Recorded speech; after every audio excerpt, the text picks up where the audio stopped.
by The Sound of Violence. But I met Eddie Bravo, who's a huge fan of the show. What a nice guy. The jiu-jitsu guru of the 10th Planet Jiu-Jitsu. Nope. That was interesting. He even laughs. That was a real laugh, too. Uh-huh. Yeah. So, put it in the books. February That was 2nd. when we began our Eddie Bravo romance. February 2nd, 2009. The day that Alex Jones admits he's met Eddie Bravo. That weekend. So at that UFC event, whatever that weekend was, Alex Jones and Eddie Bravo's worlds intersected, and nothing would ever be the same again. Oh, it's weird how Alex doesn't talk about how the UFC fighters all have to have day jobs because they don't get paid enough for these fights, and they also don't have insurance, even though that fucking asshole who runs the Dana UFC White? thing is like a billionaire or whatever fucking shit like that. Oh, It's there's just, that it's lawsuit. all of that shit. Like, it's all of that, like, There's that gig lawsuit working going on bullshit. right now. Is it? Yeah, there's a lawsuit about the classification of UFC fighters as employees. I can't remember the name of the lady, the woman fighter who's bringing the suit. I literally just read an article about Yeah. it. And it was an article. That's great. It was an article about the implications that pro wrestling will have if the suit is successful. Yeah, if they win that one, pro wrestling is going to get health insurance for the first It's going to be time. a lot of dominoes Yeah. falling over. Oh, yeah. The exploitation of these workers is unbelievable. And Especially granted, for their short careers and the damage that's done to them, and you're not even going to take care of them. You make millions of dollars off them Most for people- one night, and then they die 2 years later. Like, fuck you.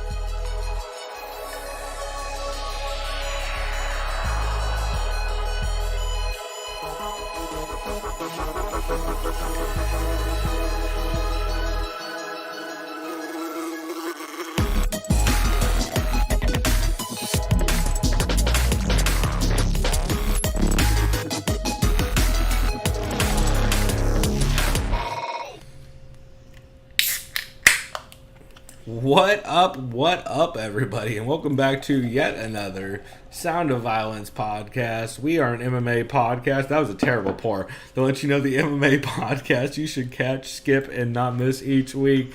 Except we don't do to be honest, that is an old ass intro, and I don't even have a can't miss this week. Spoiler. We've been off for 3 weeks, which probably explains a little bit of my clunky ass intro. But I am Pulver, and I am back yet again with my co-host, Chris Madaffer. It's been too long, my guy. So, for those who don't know, Chris, clearly in his past life, was a bartender on the show Cheers, based on that pour. Yeah, well, hey, everybody knows my name, you know what I mean?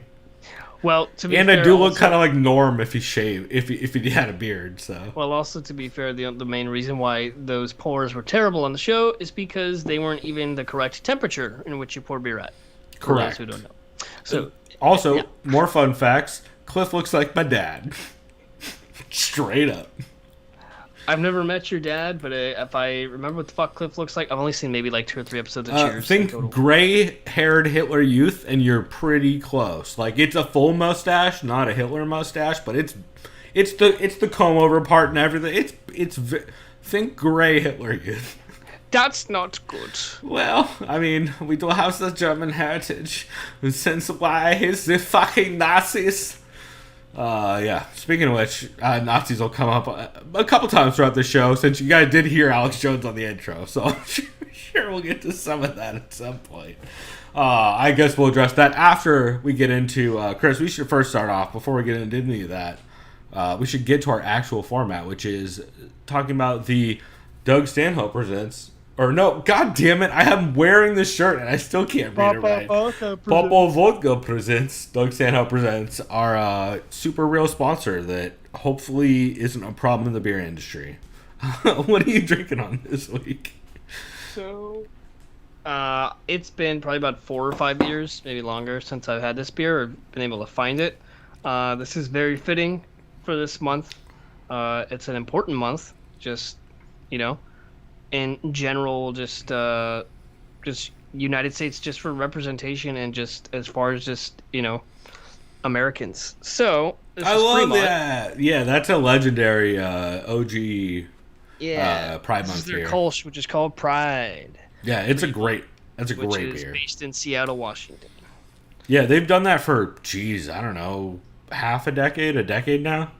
Yeah. Something like that. I remember Yeah. seeing them around forever. Yeah, they're super crushable. Like, I'm a big this is fan. fucking excellent.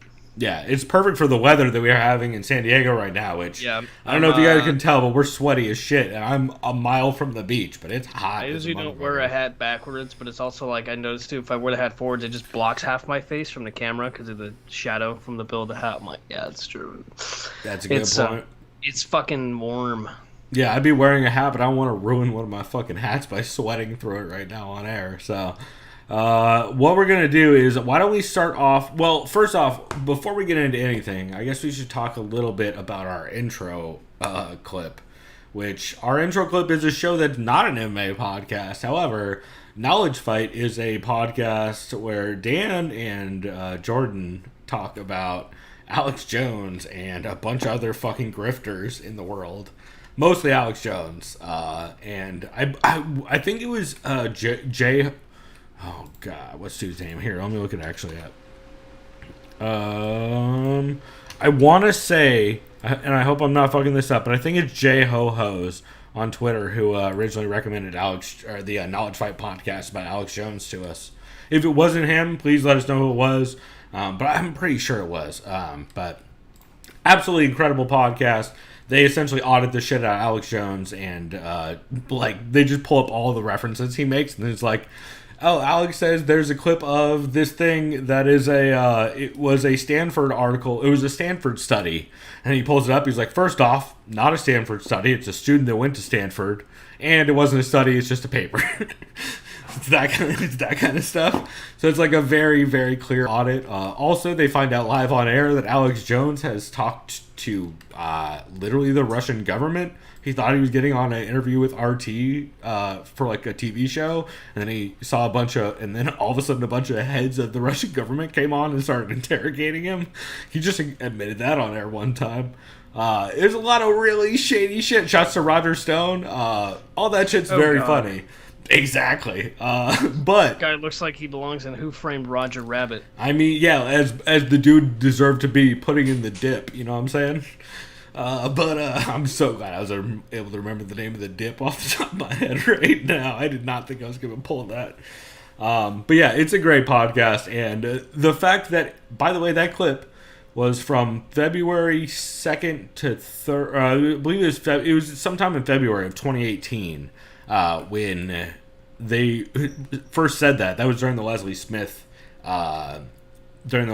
stuff when she was trying to get she was trying to get the ruling with Lucas Middlebrook about the class certification. And the clip from Alex, he was talking about the UFC event where he met Eddie Bravo, which turned out to be UFC 94, which was GSP versus Penn 2, which if you were ever going to meet two conspiracy people together, I feel like a GSP versus Penn fight is the perfect storm. Also, Nate Diaz was on that card. So it is a Tony Ferguson sighting away from being a whirlwind of people with ideas. We'll put it that way. So I thought that was a stupid way to start off the show because we have so many podcasts to talk about this week, Chris. I know I have literally 3 weeks worth of shows to get to. I think I'm going to tell you guys right now, I don't have any can't misses. Everything's a catch for me, but I do have 11 catches as well as I think like 2 pages worth of honorable mentions. So it's going to be a big show. And on that note, Chris, why don't you start us off with the MMA podcast you recommend people catch this week? Because we're going to have a lot to go back and forth about, I have a feeling. So do you want to start with just from this past week? Because I'm going in general. Like, so the way my list works is I tried to group some of my catches so that I wasn't bouncing around between shows because I have a couple that fall for the same show. And then for my honorable mentions, I tried to group them, but other than that, they're basically just in order. So however you want to do it, dude, you can go wherever you want. Again, in no particular order, to be honest. I'll start with a catch from, it says, according to my notes, I logged this on June 1st. It was Real Quick with Mike Swick, episode 133. It was this interview with New England Cartel's head coach Tyson Chartier. Right. It was discussing the win. It was after Rob Font had that impressive victory over Cody Garbrandt, this unanimous decision victory. Yeah, where he utilized his super jab impressive. to nullify Cody's speed advantage, and with Rob's reach advantage, massive reach advantage, it was just a lot easier to implement for someone who's so explosive and very dangerous like Cody. They discussed with each other talk of fighting back in the day at Extreme Couture and Lion's Den as far as different styles of training and how Mike Swick trained compared to how Well, Mike Tyson- Swick was old school AKA, where they banged it out all the time. I mean, look at Kane. Yeah, I mean, just look at the accumulation of injuries from pretty much all of their fighters, including Habib, even now until just way back when with Mike Swick and all the surgeries he had. Yeah, and AKA goes hard, but also part of that has to be accredited to the fact that they're a wrestling gym, so they came in with a lot of wear. But yeah, they are notoriously go hard as fuck. Like Eugene S. Robinson will tell you, nobody plays games in the AKA mats. Or they've gotten a little better, but like back in the day, it used to be pretty. I can't rough from what imagine I've how heard. crazy, since Swick is the owner, or just the, I guess the, I don't know, manager owner of AKA Thailand. I can't imagine how hard they go, especially when you get the locals there. So he's totally doesn't follow that anymore, and he talks a lot about it. Yeah, he talks a lot about how like nowadays a lot of that. I mean, I'm sure there's everybody. I mean, any gym, there's people banging it out. We're in San Diego. Everybody knows Alliance bangs it out almost exclusively, or at least they've gotten better about it. But back in the day, Yeah, based on shirt and T-shirts, we see them wearing them maybe a little too much. dude, for real, Jesus Christ, fucking time ruins everything. Shouts to Gasper, no. Yeah. Anyway, we should keep moving, or else we're gonna get way off topic. We'll speak to this. He just discussed the game plan with Cater, and he says he felt responsible for how Cater fought and how it was handled. He says he didn't regret throwing the towel in. I know he had a lot of criticism for that. It's dumb. It's I know, should dumb. have. That means you didn't learn from your mistake. Tyson, Because when was the last time Cater fought? months ago at least. It was that fight. Yeah. And he's not booked, is he? I remember, I think someone on Reddit, they were anonymous. They said they're at that same gym, and they're like, yeah, Calvin looks pretty fucked up still. Yeah, I mean, there's people, even Font talked about it a little bit in interviews, like lightly. He touched on it, so yeah, it's bad. Yeah, then he just talked about, Tyson said at one point, this was, like, I think fights ago, he was training with Aljamain Sterling, and I think Sterling, before Sterling's fight against Petr Yan, Sterling was talking about how he wasn't prepared for that. It had to do with poor dieting, or he fasted too much. I don't know what it was, or how that impacted his performance. Either way, he got his ass kicked, and luckily for him, well, not luckily for him, because it hurt him, the illegal knee made him champion. He had nothing to do with that. It was more or less just shitty corner advice and follow through by Petr Yan. Yeah. Yeah, it's happened multiple times in other organizations, promotions. So. And the UFC shuts Eric Anders the next fight card, basically. Yep. After tweeting about how he fucked up. He talks about loyalty being a one-way street in MMA, and he says how Mike says Habib talked to me a lot about loyalty, and Habib and his guys are all about loyalty. Other than that, the last thing I'll say is Tyson Chartier says Corey Sandhagen will absolutely beat TJ Dillashaw. Especially if you go by the rumors and accounts of other fighters saying Sandhagen used to put a beating on TJ regularly when they trained together in Colorado. I could see Sandhagen's feints and length being fucking kind of tough for TJ to get inside on, especially since like a lot of TJ's wrestling is trips. Is like, well, a lot of it's like. To be fair, he does a lot of the alpha male like double leg to step over trip kind of thing. I'm sure Ed Gallo's gonna butcher me for naming that completely wrong, but you know what I intend to say. Yeah, that's interesting, man. I'm always New England dudes are always interesting, and especially Chartier. I don't know, like his interviews are always. I can tell you what his interviews are going to be. I feel like a lot of times before I hear them. You know what I mean? Yeah, I hear you. But yeah, he's always interesting to hear from, though. So I will start rattling through a couple of these catches that I got between rounds. So TJ Santos has not been putting out that much content on between rounds. He has done a couple of Oh boy, what the fuck does he call that show? I'll pull it up while I'm talking. He's done a couple of the show that he'll do. I type Patron. I hate Patron. Patreon's great. Patron sucks. It tastes like tires. So TJ's been doing a couple shows with Rob Tatum, I believe. He's been doing the I forget what he calls it. Here, I got it right here. Oh my God, so slow. Oh no, it's Nick Albert. I apologize. It's DeSantis and Albert. He's been doing a couple of those, but this week you guys will find out. I have a rule that anytime anyone started talking about anyone with the last name Paul, I stopped listening unless they were just like, I gave them about a minute where I was like, you have a minute to address it and move on and dunk on it appropriately. And then if they talked about it longer, I just immediately changed because there's too many shows to get to and it's not worth my time to hear it.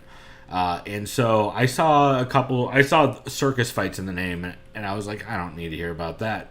However, on Between Rounds, TJ did re-release the old Sherdog interviews on the Between Rounds Patreon, which there is a series of interviews that Jack Encarnacio did on Sherdog called Sherdog Rewind way back in the day. Or it was the UFC. I should look this up. It just did. It has Rewind in the name.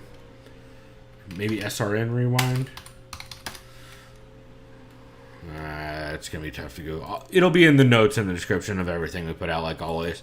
Anyway, back in the Sherdog Radio Network back in the day, there was the Rewind that Jack Encarnacio would sit down with people and discuss each of a series of UFC events in chronological order. So, for example, the one that TJ released on Between Rounds this week on Patreon is Jack Encarnacio, who, if you guys don't know, he was with Sherdog for a long time, also a writer for the Boston Globe. And he is also a host of the Laps Fan podcast, which is absolutely hilarious. I don't even like pro wrestling, but that show's very fucking funny.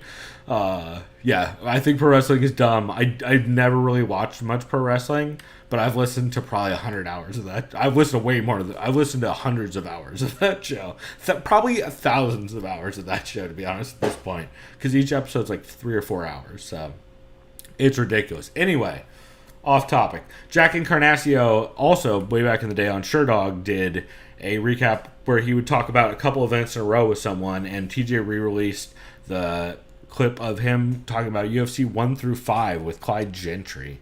And if you guys have not heard it, I cannot recommend it enough. Jack Encarnacio is one of the best interviewers we've ever had in the sport, and it's a shame that the sport doesn't deserve him, much like a Pat Wyman. And a lot of other people that have been Esther Lynn. It's frustrating that people like this just aren't given all the goddamn publicity about how goddamn good they are at this stuff. So if you are at all interested in the early UFC days and you want to hear one of the best interviewers of all time go through it, I highly recommend Between Rounds, the Jack recaps UFC 1 through 5 with Clyde Gentry episode. It's fucking incredible and great history of the sport. Like, you guys, if you've listened to the show for a while, you know I'm a giant history nerd when it comes to the UFC. And honestly, just in general, I'm starting to become a bit of a history nerd, which, I don't know, I think maybe it runs in my family because my dad's a giant fucking history nerd. But again, Hitler haircut. So gotta be careful with them. I'm joking. My dad's pretty hippie nowadays. Anyway, Chris, great way to nose tell me on the end of that. I was expecting you to jump in and say something, and so I was just trying to tail off while you did. I kind of wanted to see what. No, I could tell, and I hate you for it. But it was the right move. It was hilarious. Yeah, but you haven't heard any of this, right? I have not, but that sounds very interesting, though. Well, dude, I am assigning that as homework for episode 201, and we will talk about why that's going to be episode 201 towards the end of this first segment. So, Chris, I guess I should go through another one since I have a ton. Yeah, because to be fair, you have about twice the amount as me. Yeah, and I have, but yeah, it'll work well if I go again. So the next one I had for a catch this week, from the last 3 weeks, which is the Body Locks Fight Business Podcast, episode 14, that Pat Auger hosts. It's a great show. I would argue, like, that and the Show Money podcast are 100% like the number one financial podcast in the sport. Josh Gross would probably also be up there just because of his coverage of some of the not only financial side, but also some of the antitrust stuff. But unfortunately, Josh Gross hasn't started his podcast up again yet. But I do that, Josh Gross. If you're listening, do that. Hey, Pat Auger, aka Aldeo Ishe, Mark Fellows yells in chat, 100%. Also, Mark Fellows, you already know you got to tell me what you're drinking. I am drinking on some. I don't think I actually said what I'm drinking. I'm drinking the El Segundo Port Brewing collab Rippin' Bear. That's a good one. That's a really good one. Just kind of delicious. It doesn't quite like it's towards the white gummy bear flavor, but it's not quite there. You know what I mean? I know what you mean, because it sounds like something Four Brewers or Beer Night City would say, and it's like, well, I feel like you need to have gummy bears next to you to fucking see what the fuck they're talking about. Well, I just mean, to be honest, I was talking about the white gummy bear shots, but that's because they taste like white gummy bears also, so, yeah. I feel like, actually, you could probably find it around. It's probably at most liquor stores down here, if it's at the one next door to me. Let's see, so, I should get back to the Body Lock Fight Business Podcast, episode 14, with Mr. Pat Auger. He talks about all the business news around one championship. Evidently, there was 2 directors that stepped down, and so he talks about whether the board, like those board members stepping down, is because that like they have Singapore government ties and like company ties, and so like it's a matter of, since one is trying to go, I believe they're trying to go public, or they're at least trying to like get more investors. It's kind of a question of, are they trying to change board members to try and appeal to more of a U.S. audience, or are they doing it because the company those people used to, like, those people are heads or on the board for? I'm just explaining this terribly. There's so many boards. I hate fucking. Oh, Chris, I hate corporate politics so bad. Halfway through this, I was like, I fucking said the word board 400 times, and I just want to. Never mind. No, I've listened too much. I'm not going to go full knowledge fight Jordan right now. We're not going to burn it all down. All right, back on track. Okay, so essentially they're trying to figure out whether Pat's curious whether those guys stepping down is due to the company that they're actually that's actually financing one championship, or whether it's just one championship is trying to get a more diverse, like, U.S. based board, which would appeal to more U.S. based investors, kind of thing. Okay. So he talks about that. He also talks about one falling out of favor, talks about one falling out of favor with that company that those board members were at. Talks about Vitor also leaving one, and why it sounded like mostly it was a money reason. I forgot he was with one. Exactly, because he never fought for him, and so like at a certain point you have to wonder, like, why sign Vitor and not ever have him fight? Because they couldn't get him the right stuff. Well, yeah, they wouldn't pay him. Well, no, I'm sure he could get himself the right stuff based on all of history and Michael Bisping's eye. But I'm curious as to whether it actually, like, I think, and what Pat's is kind of speculating is that it's probably a money thing. Like, they probably just couldn't agree on the opponent / the amount of money. And at a certain point, like, if you're spending all this money to announce you're signing these people, and you're doing all these big promo pushes, but you're not actually having the fights, like, what does that mean for your actual business model? Especially since one's essentially a startup. So the combo of all that is kind of dire looking. And so it's interesting to hear him talk about that. And of course, Pat explains it way more elegantly since he has a goddamn degree in it. And let's see, sun's out, guns out, according to chat. Shouts to Matt G. You know he'd be popping off. Also, Mark Fellows drinking a Mountain Culture pastry stout, 9.7, better than dessert. I hope it's not warm over there, or you have AC if you're drinking a stout right now. Well, he's in Australia, so what is it? Winter right now? So it's cold as fuck. Yeah, that's perfect weather. Yeah. Let's see. Yeah, Matt speculating in chat that the Vitor thing was a buzz, kind of like the Tyson and one thing. I 100%. I think they literally just do those signings to generate headlines that then they can try and sell to like investors. That's kind of my speculation. And then for the other thing for the body lock is the PFL having a number of fallouts and switch matchups in their tournament, which, I mean, Jesus Christ. Anthony Pettis is out. Verdum is out. I think Rory's out. Is Rory out? I think Rory's out. Oh, that reminds me. I actually saw that one fight. Congratulations to Clarissa Shields. That was that was an impressive comeback. I know she was struggling initially. So I didn't see that fight, actually. I have not caught up on PFL. Oh, well, sorry for the spoiler. No, I don't. It's good. It's all good. I don't trust PFL to stick around, so I give them I do them on my schedule. She basically the Pizza Fun League, as the MMA community calls it. She essentially got taken down, got controlled, and like mostly side control, and then her opponent had full mount at one point. But of course, Shields is so physically strong, she's able to just literally use her hips. Derek Lewis it.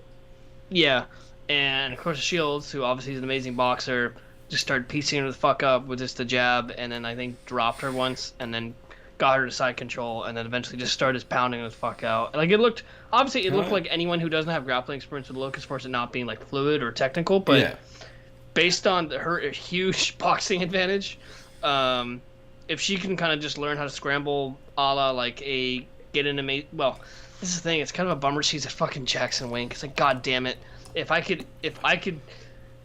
she could say, if someone said, hey Chris, tell her what gym, I'd be like, please go, to Extreme Couture,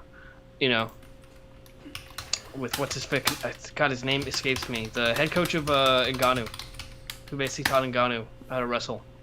What's his name? Oh, Eric. Yeah, Eric. Oh my God, it's Dan Tom's dude. We're fucking up. I've talked about it a bunch. Yes, thank you, Eric Nixick. Yeah, I was about to start yelling redhead.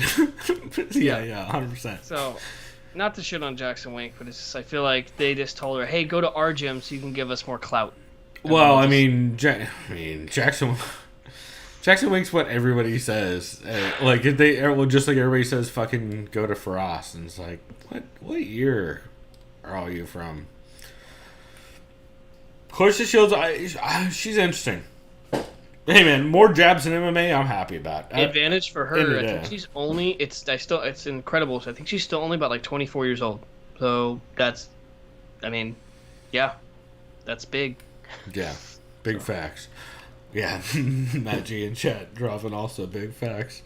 Let's see. Why don't we keep on moving on, Chris? What is the? Oh, also, if I ever say the phrase, I gotta ask, I will kill myself. Well, I have to say one thing, dude. I hate how many times I said it. It's a drinking game, 100%. You guys want to go play the Chris Reed interview drinking game?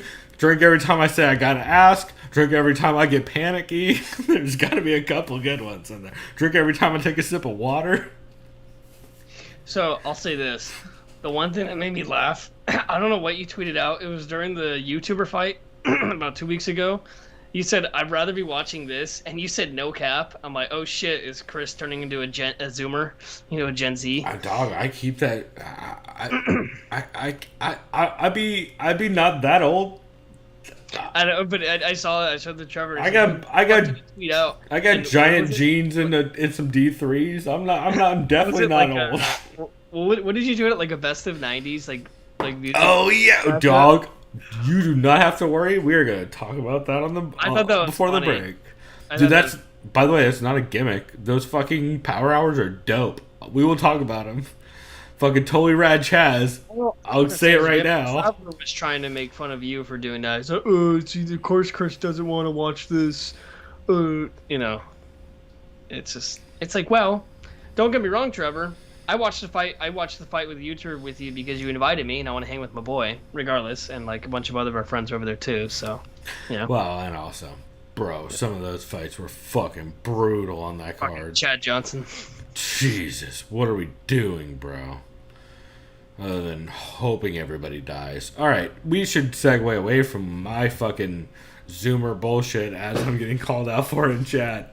God damn it! Literally have the fucking vaping scooter gang calling me a Zoomer in chat. Great. I fucks with it. I fucks with it. Yo, pass me the watermelon vape juice, dog. I'm in. Next thing you say, Chris, is that's ratio, bro. Yeah, no, 100%. Anyway, what fucking podcast do you want to? Yeah, I need to get to these.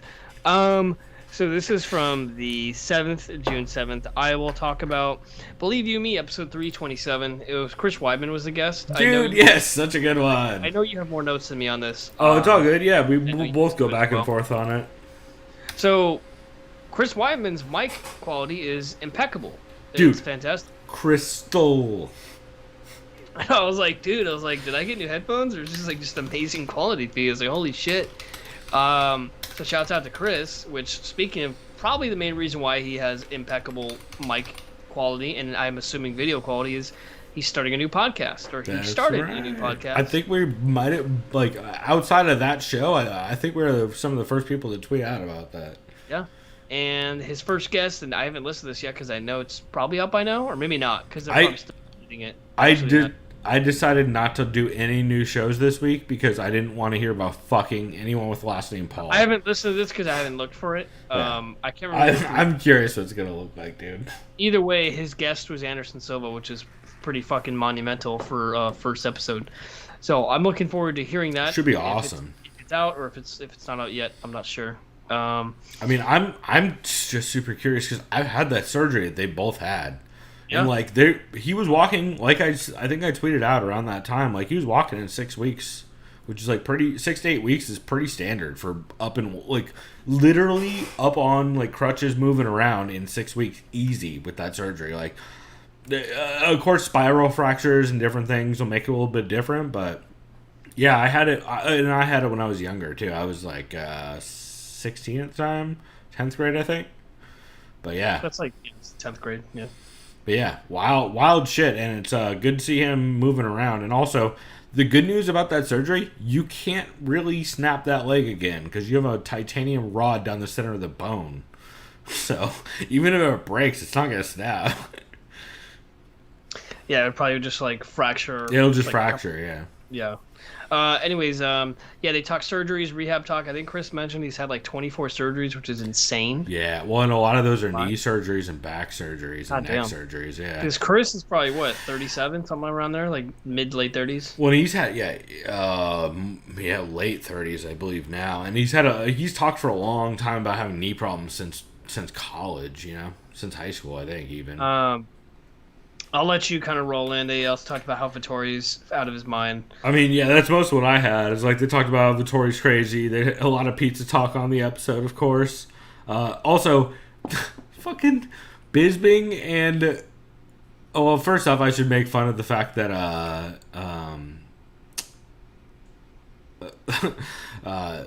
Bisping kept making fun of Lewis and Harrington for banging in the shower at Ruka. I should shut that out. And how, it's just a bunch of dumb shit about that. But, Chris Lewis is training to fight Jason Ellis still. Dude, oh my god, so stupid. And then something about his gut spilling out like a hernia. Also, the new advertiser, or one of the advertisers for this podcast, is what they refer to as a wooden inhaler, which is essentially a vape, but it's made out of wood, and it just has a fucking herb inside of it. Like, let's see, I wrote it down. Here, you know what? I wrote down the actual thing. Add 2 seconds. I'm just going to read it. Add 2 seconds later with no segue to talk about the new sponsor, a wooden inhaler. To inhale herbs that aren't weed without combustion, like eucalyptus, black pepper, or lavender. What are we doing, you guys? Holy shit. I thought I had no standards just because I pimped 211, but... You know what that reminds me of? I know I keep getting off topic. It's not going to help because you have so many shows, but real quick, I saw a clip of Mark Maron at a... I don't know how recent it was, but he essentially ousted Joe Rogan and Onnit without name-dropping Rogan and Onnit. He said, I went to a farmer's market and I bought some products that had turmeric in it. And the dude bro there was like, hey man, no, you need to buy black pepper with it. Mark Maron's like, why? Because the turmeric is only activated with black pepper. And he's like, no, you sound like you're full of shit, bro. What are you, a grifter? And he's like, so and then he basically name drops Joe Rogan, talking about, yeah, it's like certain other comedians who sell you products and supplements. It's pretty funny. It's like, well. Also, I will take this time to remind everybody that Joe Rogan started on it right after. Well, I should say he started on it with his partner in the company, who you guys have heard on the Joe Rogan podcast a whole bunch, Chris Marcus, a.k.a. Aubrey Marcus. Aubrey Marcus is from what city, Chris? I hope not here. Austin, Texas. You know what other grifter who sells pills that are sketchy comes from? Probably Austin, Texas. Do you know who that might be? I can't think off the top of my head. Did you hear our intro? Oh, yeah. Oh, Vital Male, whatever it's called, brother. That's right. We got the bone broth. Yeah, it's like Vital Male or extra vile. It is extra male No, vitality. it's male vitality and female vitality. I take people. They don't like me saying this, but I take the female vitality. That's what he says that on the show, by the way. It's so stupid. Anyway, we're not Knowledge Fight. We'll go listen to Knowledge Fight. I'm trying not to just repeat shit they say, but that BYM episode with Chris Weidman's a lot of fun. They also talk about let's see, they talk about Figueiredo, and Weidman thought Figueiredo was Italian, which That's is amazing. a heck of a thing. And Bisbing also broke out the Irish accent for the preview, so not that bad at it. So yeah, super solid episode of BYM. Hell yeah. All right, I need to keep burning through stuff because I have a thousand more. I'll let you go on do your thing. So you might have heard some of these, but two back-to-back that were great over the last 3 weeks is Best Camp of My Life, episode 31 and episode 33. Episode 31 was Chad Dundas, which, I mean, come on. You have Chad Dundas and Fernando Pratas hanging out talking shit. That's my jam right there.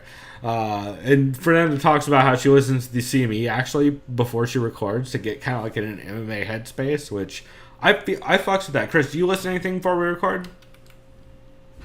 Like, do you have a ritual or anything, or do you listen to anything or like music or? I think the only ritual I've usually ever done before we record, if I'm not already catching up on stuff because of my still fun work schedule, Right. is I'll just be like playing a video game passively while still catching up on stuff, and then I just I don't crack open a beer immediately because I don't have to slam one before we record, but Right. I'm usually kind of just like I honestly my rituals I probably go outside, just kind of walk around for a bit and kind of clear my head.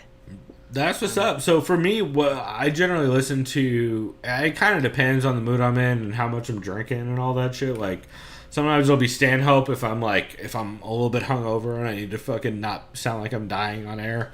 Or like, for example, I listened to a bunch of Knowledge Fight, as you guys can probably tell before the show, which just has me in a hella Jordan headspace, I'm not gonna lie. I mean, Robert Evans is always a go-to for me, but I thought that was interesting that I think a lot of people do that and don't talk about it. Like, I bet a lot of people have a ritual, like, before they get on air to listen to something or to do something, you know what I mean? So I just found it interesting. Also, I take a shot of vodka most times, obviously. Have you guys met me? Hi. All right. Anyway, Best Camp of My Life, episode 31. So, Ben talks a bit about actually starting the CME and how is that, or Ben, Chad talks about starting the CME and how is Ben's wife's, Sarah's idea, which I hadn't heard before. Have you heard that before? I haven't heard that, no. It's cool. I mean, you guys have heard Sarah. If you're a Patreon subscriber, you've definitely heard her on, like, pop in on some of the live chats or some of the commentaries and stuff like that. And by the way, she's also fucking hilarious. She's a comedian out in Montana, I believe, and just funny as hell. But also, Chris, more things I never knew about CME. Did you know that they essentially originally kind of ripped off the structure of American Life, or That American Life? That was kind of their idea. Is like we make segments out of it, which they did, kind of like American Life. This American Life does. I would only get that if I'm honest, if I knew what This American Life was. What? Oh my gosh, Chris! You are, congratulations. You're the only person with a podcast that doesn't know what This American Life is. So Look that's it up. pretty impressive. I mean, it's an NPR podcast. Does that clarify a lot for you? I mean, it just clarifies more that it's a legitimate podcast. Yeah, and yeah. it's No, informative. That's yeah. when I hear NPR from coming. Let me see. A hundo. You know what? What's funny is I actually listen to NPR about every day when I'm in my car. At least the KPBS, like the local station here in San Diego. So I've probably heard part of it. Oh, shit. Evidently our chat is informing me that Aubrey Marcus is a giant piece of shit, which wasn't actively aware of it, but 0% surprised by it. I've done zero fact checking, and I'm not going to say anything, but yeah, evidently not a great guy, and I need to look into stuff. Yeah, This American Life is like a classic. It was one of the early podcast formats, and makes sense. Okay. I'm looking at on Spotify right now, just like You've what it's probably about, heard and parts of it. 1,000% I've heard it. Yeah. Like in my car. Like, I know you have. NPR. Yeah, just I on know, NPR. I know the name Ira Glass. Yeah, Whatever it you've is. 100. Okay. If you've heard Ira Glass, that's the show. Yeah. Okay. Um, Yeah, because when you said NPR, I'm like, well, to be fair, every time I have NPR in the car, it's like hours on end, so they're cycling through different shows and shit. Yeah, and it's very it's just a like storytelling show kind of thing, but Oh, they break it into segments Yeah, and all that. I listened to there was one today where it was folks talking about voter suppression, like in the southern states, and how some people are like, oh, showing your ID isn't a big deal, but it's like, well, okay, what about in Canada where no one has like region IDs, like no one's gonna show an ID from Alberta. Well, and how about the fact that or British Columbia? How about the fact that IDs aren't free? That too. Yeah.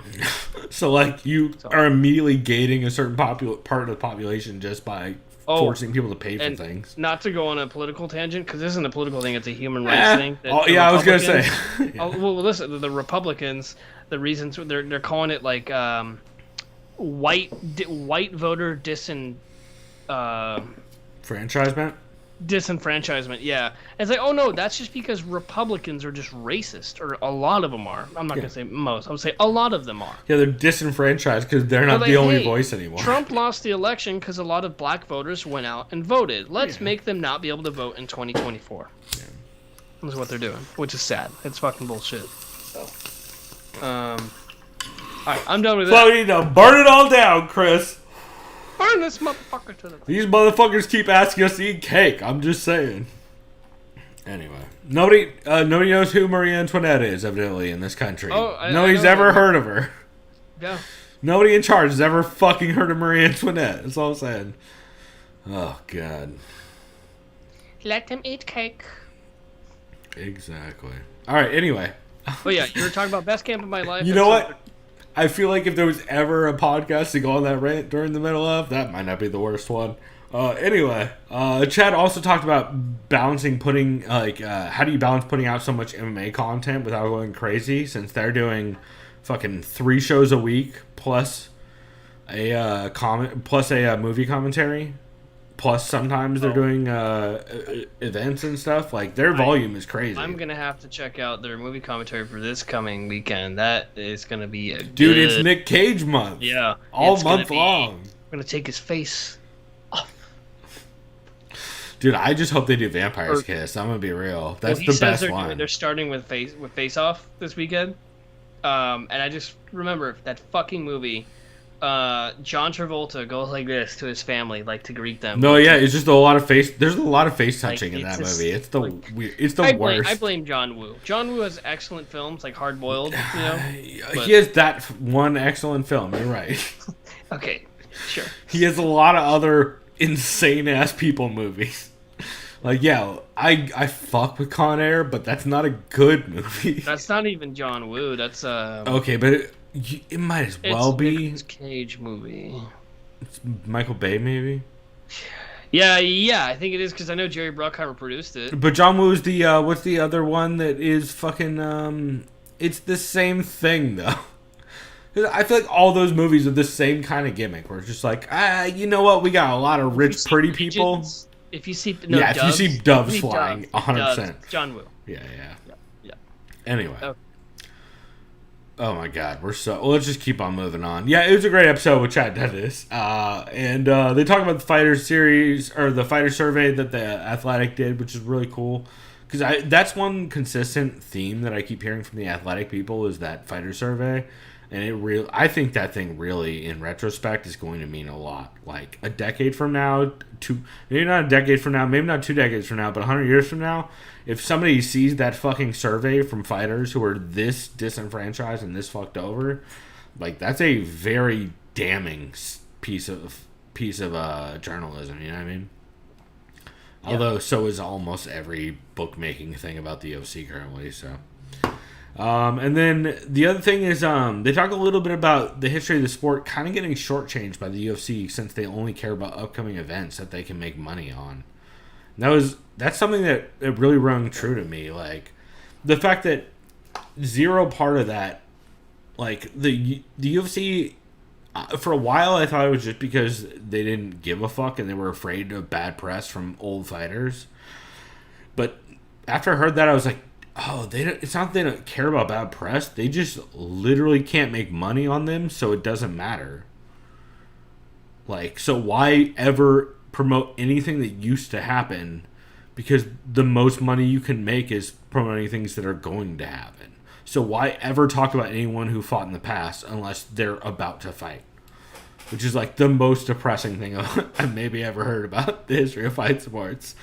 Like, I mean, at a certain point, are we going to see the UFC? I mean, we are. You know what? We already are seeing the UFC actively not engaging with and changing the history of the sport, and that's going to get worse, huh?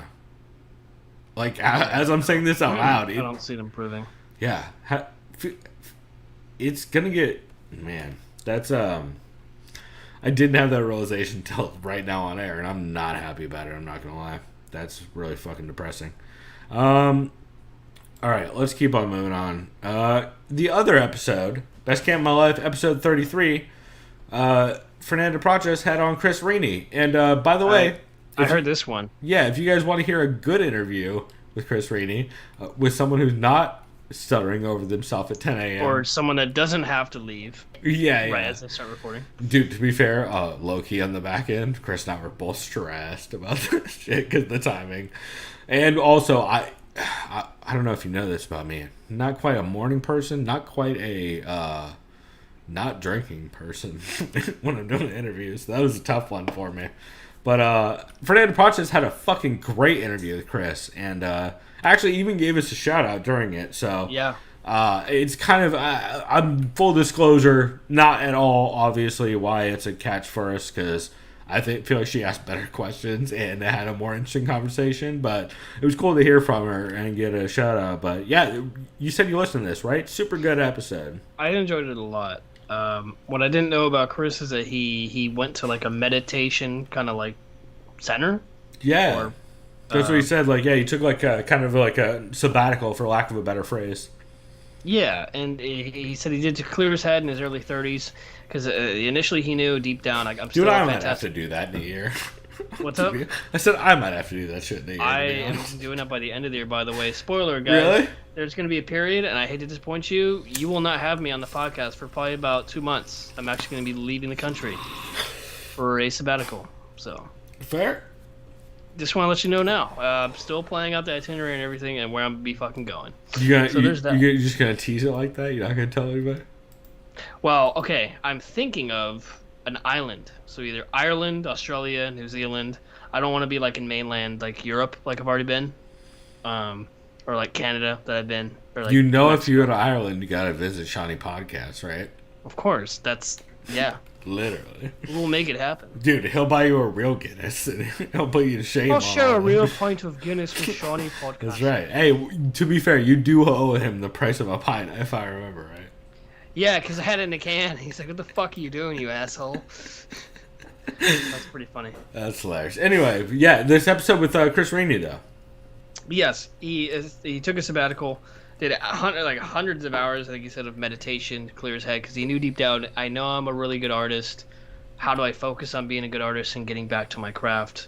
Fuck it, let's do this. Essentially, he got back on his path. I know he mentioned what I didn't know as well, studying Renaissance painting in Italy, which is a great thing. Yeah, I think he hinted at like some of his kind of more European like history kind of for lack of a better phrase. I'm not great at. I can name pointillism. That's my one fucking reference of European painting. But, yeah. But he has more of like a classic European and Italian style that he grew up like studying, from what I understand. I mean, if you're an Italian American who's an artist, and also, yeah, Chris Medaffer is 100% on board, right?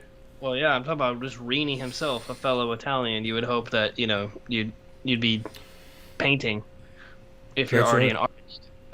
For sure. Yeah. Have you been to Italy, by the way? I have. I've been to Calabria, Rome.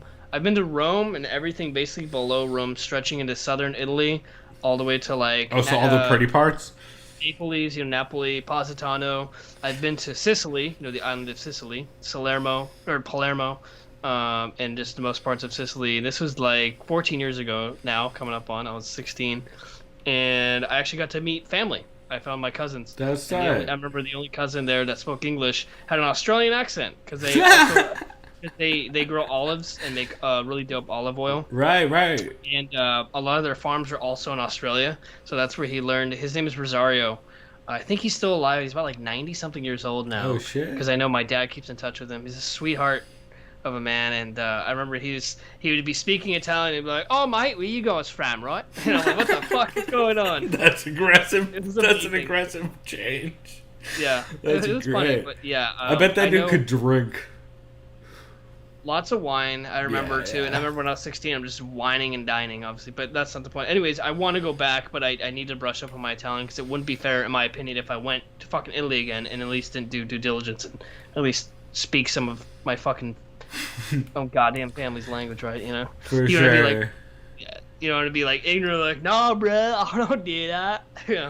Right. Like, no, we're not gonna do that. But all right. yes, Well, we should get back to this episode, but that's dope as shit, though. I'm super jealous. I'm not gonna lie. I've been to I visited where my family's from, fucking upstate New York. It's great. They have a bunch of farms that smell like shit. It's great.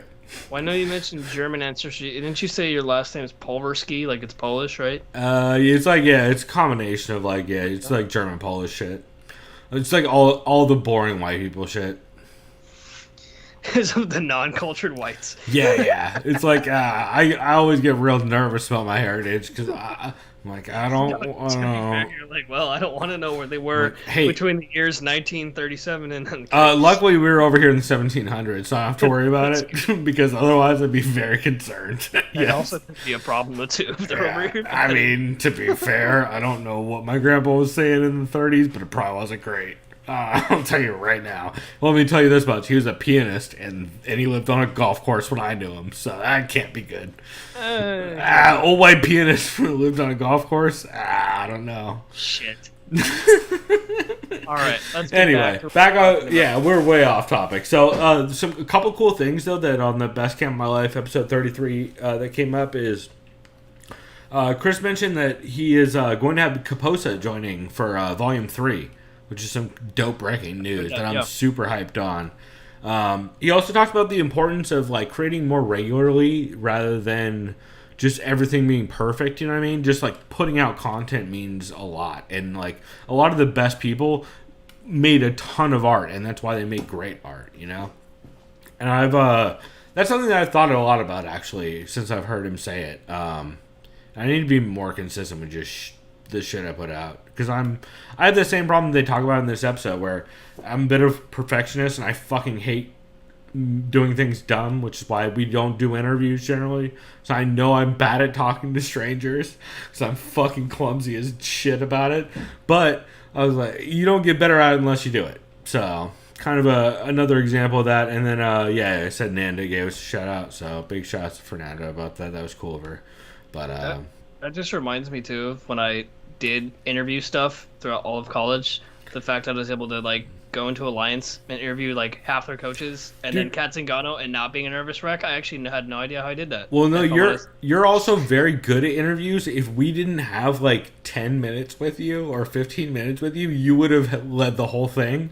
But you were so crammed, I knew like I needed to just run shit and have you throw a couple out. I just felt bad for you. I'm like, God damn it. I'm like, I felt like I was insulting you by like insulting your time. No, it was just like our whole sketch. You know me. Like I always tell everyone everybody when they try and schedule stuff with us. I was like, dude, our schedule is crazy. So good luck. That's why poor Nancy Kidder. I feel so bad. We owe Nancy Kidder a sit-in at some point during one of her shows. But like, you and I have such different schedules, and then trying to match up with third schedule is like pure chaos. But yeah, last of the stuff I had for episode 33 is Chris Rini had maybe my favorite idea of all time on how to start a fighters union. If every single fighter in the UFC sat out for Q4, they would immediately get negotiating rights. Because ESPN would make their quota. That's a very good point. It's the best point I've ever heard made, and it's almost like the equivalent. It's of, almost like, practical. It's almost like an NFL player that decides to hold out for money. Well, it's a strike. It's any strike. Yeah, they have a players union, but still, I think he's absolutely right in that if that were to just you only need like happen, 3/4 of the people, and then like the audience would riot if 3/4 of the fighters didn't show up for fights. Yeah. And the UFC can't do shit other than offer them more fights. Or I guess release them, but they're not going to do that. No. Because they need them. Yeah, they need them. So like the only other option is to give them more fights. It's one of the smartest things I've ever heard anybody pitch, and it's so actionable. Like if you could get enough fighters to just be like, I mean, they never will because they care about who. But I'm just saying it's one of the smartest pitches I've ever heard, and I've never heard it put so succinctly and just like easily. Like that is a very specific thing that fighters could do that would 100% change the entire industry in 2 months. And yeah, Dana would just be like, "Go cry some more, fuckface." Yeah, so I might not throw out Chris Rainey's name if I can. I don't know. Maybe I will. If Chris Rainey listens to this, hopefully he'll let me know whether I should tie his name to this in the future if I shout it out. Because I'm sure it'll come with flack. But yeah, I think it's a brilliant idea, and I think it's something fighters that should seriously consider. All right, Chris, we need to keep moving on. So what else you got? What else do I have? Actually, wait. Let me not phrase it like that because I'm not. I'm a homeless cat. I'm not one of those fuck boys who is like trying to sell bikes or whatever the fuck that fat kid's doing. So I'm a homeless cat too. No, yeah. and who definitely is a line cook at PF Chang's. Yeah. By the way, do you know the PF Chang's thing, or should I not mention it on air? We shouldn't mention it on air. We should because I know that makes is it more funny. Yeah. By the way, shouts out to Brian Campbell, is all I'll say. Just the past 2 weeks, we need to say that on air. Yeah, God tier fucking responses from Brian Campbell, Two Shop's face on fucking Showtime. Luke Thomas is on board. At first he was annoyed with it, but now he is fully integrated. He was always on board. He was worried Schaub was going to catch on, and then he figured out Schaub's too dumb. So now he's 100% on board. It was so funny when Schaub in that one interview mentioned something, and then Brian Campbell's like, "Great gym, never been." You know, and then yeah, just 100%. Like, what is he talking about? Thrown through a glass door. Yeah, and then Ryan's like, "Come on, Brendan, you never read the comments, clearly." Yeah. God damn it. So fucking good. So yes, you and I have been busy making some Mongolian beef on the line at PF Chang's. No doubt. Anyways. And try not to get banned by Reddit. What else do we got for the other Changers out here? Co-main event, 456, I think just came out like yesterday. It's called No Babies. Oh shit, I haven't caught it yet.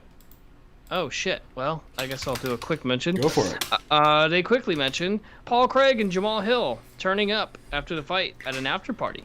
Oh boy, that was a whole ass. We'll talk, I guess, very briefly about that fight later. But that was a heck of a fight. It's a heck of a vibe. I'll call it an incident, but yeah. They talk about it's Nicolas Cage movie month. They're watching the movie Face Off this week. If you have not seen Face Off, you should very much join Chad and Ben in watching along with them, because that movie is. Oh, it's the best. I mean, it's the worst. Don't get me wrong. It's not good. It's a very good bad movie, is how I'd put it. Like, don't smoke indicas is my first advice, because it's slow as shit. I would encourage. Oh shit, they're coming for us. I'll say this: putting things in your nose might increase the movie's experience. Is how I'll phrase that. Oh, okay. I can see that working. Anyways, they said, how will Demian Maia's legacy be remembered?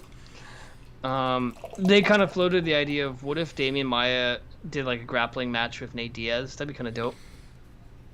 But I don't know if Nate Diaz is interested in that at this point. And I heard Damian was like asking Nate for a last fight on like at the UFC, but I heard they're like trying to let Damian go.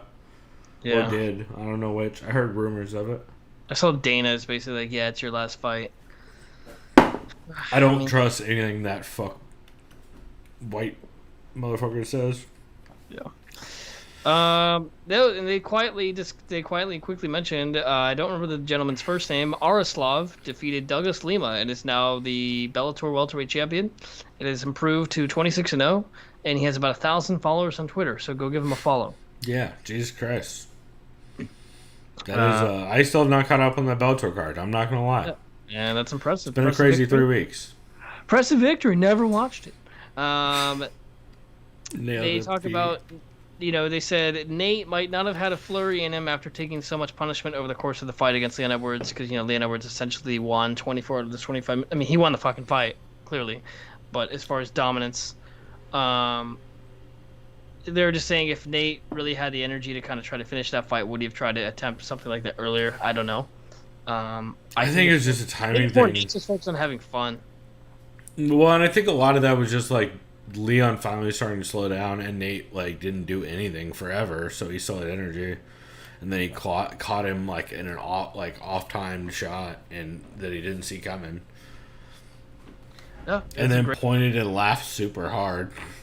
Wasted like 30 seconds. I'm kind of not even mad at it. I don't know. It's dumb, but like if you don't like the Diaz brothers for winning fights, what's the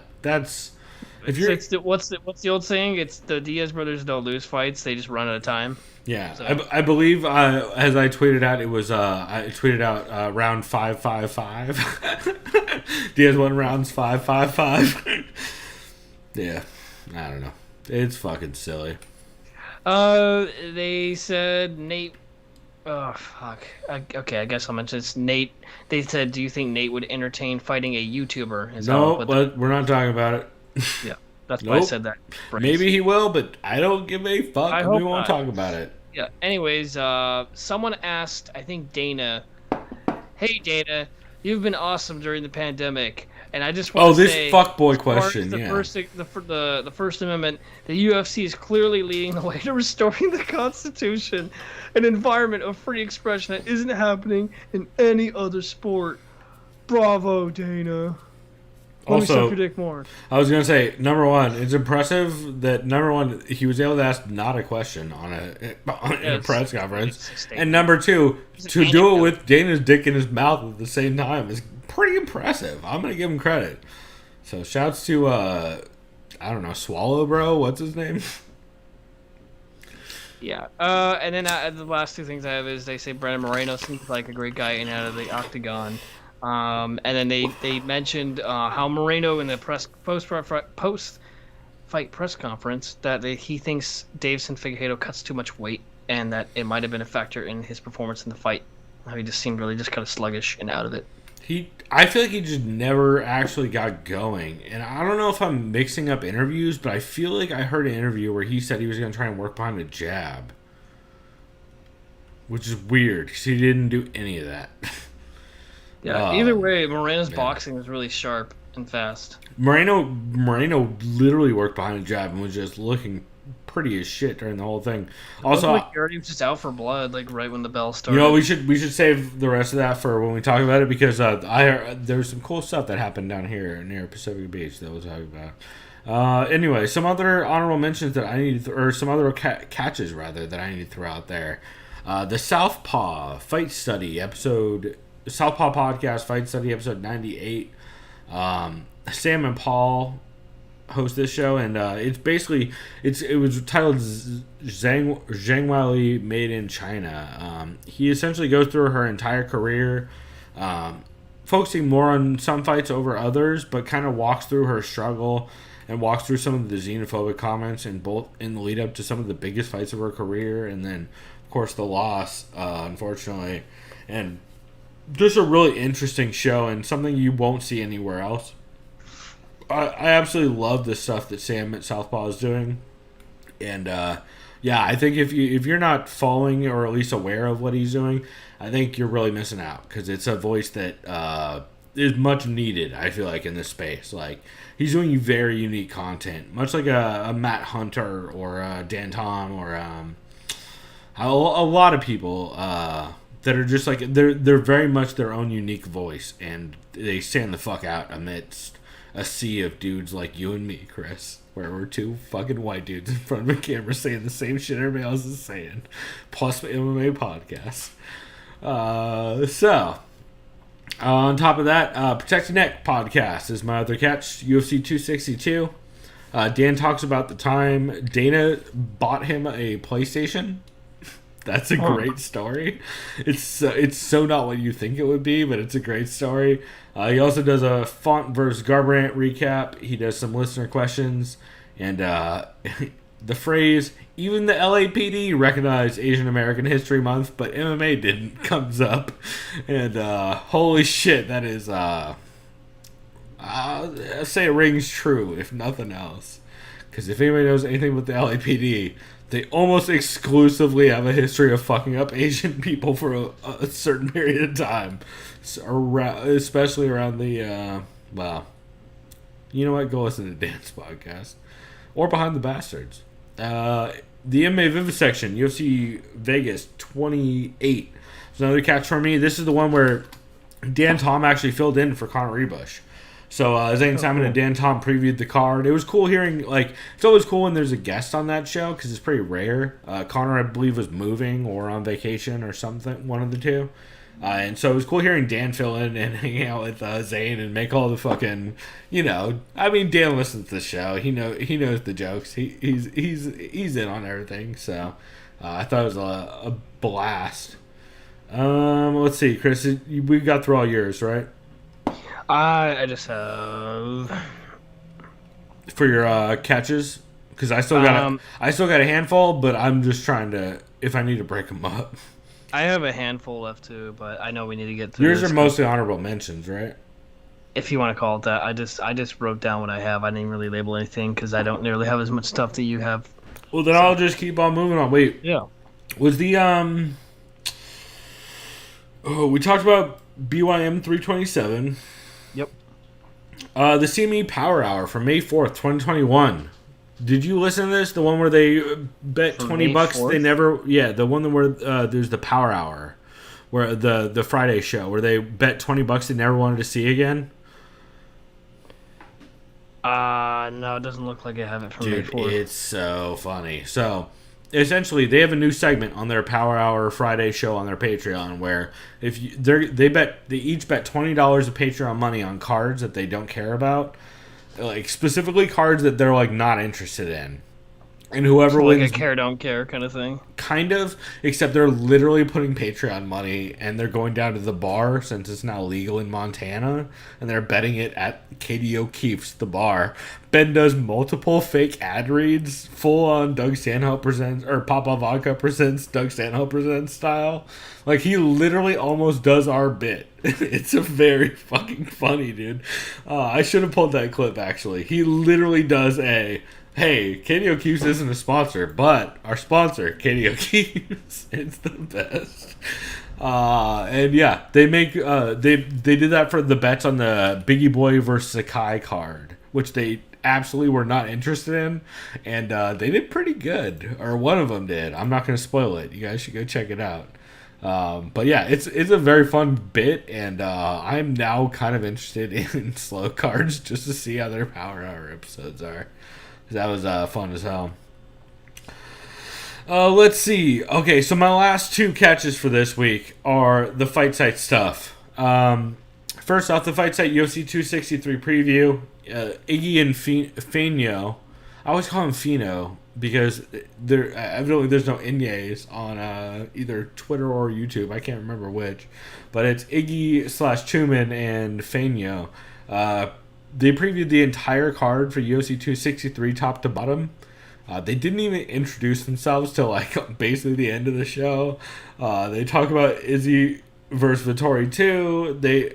It's, if you know anything about Iggy or Tumen and Fino, it's very silly, but it's also very good, like, technical breakdowns.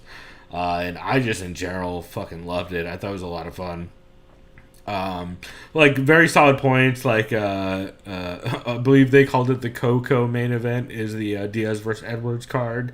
They wondered if Nate Diaz is getting pay-per-view points and whether Figgy is getting pay-per-view points. Because probably one of those is true, and it's probably not Figgy, which is fucked up. They ask whether Nate's tendency to push the clinch and how bad an idea is it against Edwards, which we played out very fucking much in that card. They talk about whether Maia will get the first round sub or get overwhelmed with Bilal's volume. Again, 100% played into and also Iggy did manage to break his chair mid-show. Which is pretty funny. He's literally just like pulling pieces of wood off of his chair during the show. It's very funny. And then they talk about your boy versus the dentist, which is a heck of a nickname matchup. So that was a super solid episode. And then lastly, the Fight Site MMA Podcast episode 50 and 51 was so fucking fun. Ed Gallo, if you guys listen to the show, you probably heard a while back that Ed Gallo pitched to us for us to do a party for our 200th episode. And while I wanted to do it, I didn't know how to make it happen because, like, I essentially expected the chaos that he dealt with, except we didn't have a big enough crew who was comfortable with each other, which is why I'm so glad he did it. So he did the episode 50 and 51 Hanging with the Boys party eps, where he had on everybody from Danny Martin to Dan Albert, Ben Cohn, Ryan Wagner, Fino, Trayvon Kentrell, Coker, Jab Zuda. I feel like everybody popped in at a certain point. I'm not going to repeat anything they said. I'm not going to say any of the jokes they made. Oh, you know what? I will say that they made the joke that Rob Font beat up Cody No Lungs. I will throw that joke out there. And how they talked about how Cody basically did a Woodley impression during the Rob Font fight. There's the only jokes I'm going to throw out there because a lot of them are out of context. Problematic, probably, but it's a very funny show, and both of them are a lot of fun. And really, whatever I tell you about them isn't going to do you nearly the justice that you'll get by listening to them. So, I think that's mostly what I had for that. Chris, I have a bunch of honorable mentions. I think I should just probably read the list and not actually go into them because there's too many. Do you want to take a break and then come back and do that? I mean, you can just read them now if you want, because I got to grab a beer eventually. I was gonna say, do you have any honorable mentions or? Yeah, I do. Or not honorable, but sorry, yeah, honorable mentions like a podcast that you want to shout out. Yeah, I'll shout out Shiny Podcast Q&A from today. Essentially, he just kind of discussed the Nate Diaz a lot versus Leon Edwards. He discussed some local, I think, Irish football stuff. Talked about poor judgment of refereeing and the fight that you know what we're talking about. Says Paul Craig is some of the best BJJ in all of the UFC. Then he just quickly discussed his July fight lineup, his favorite fights. He likes Dustin and Connor 3 as number 1.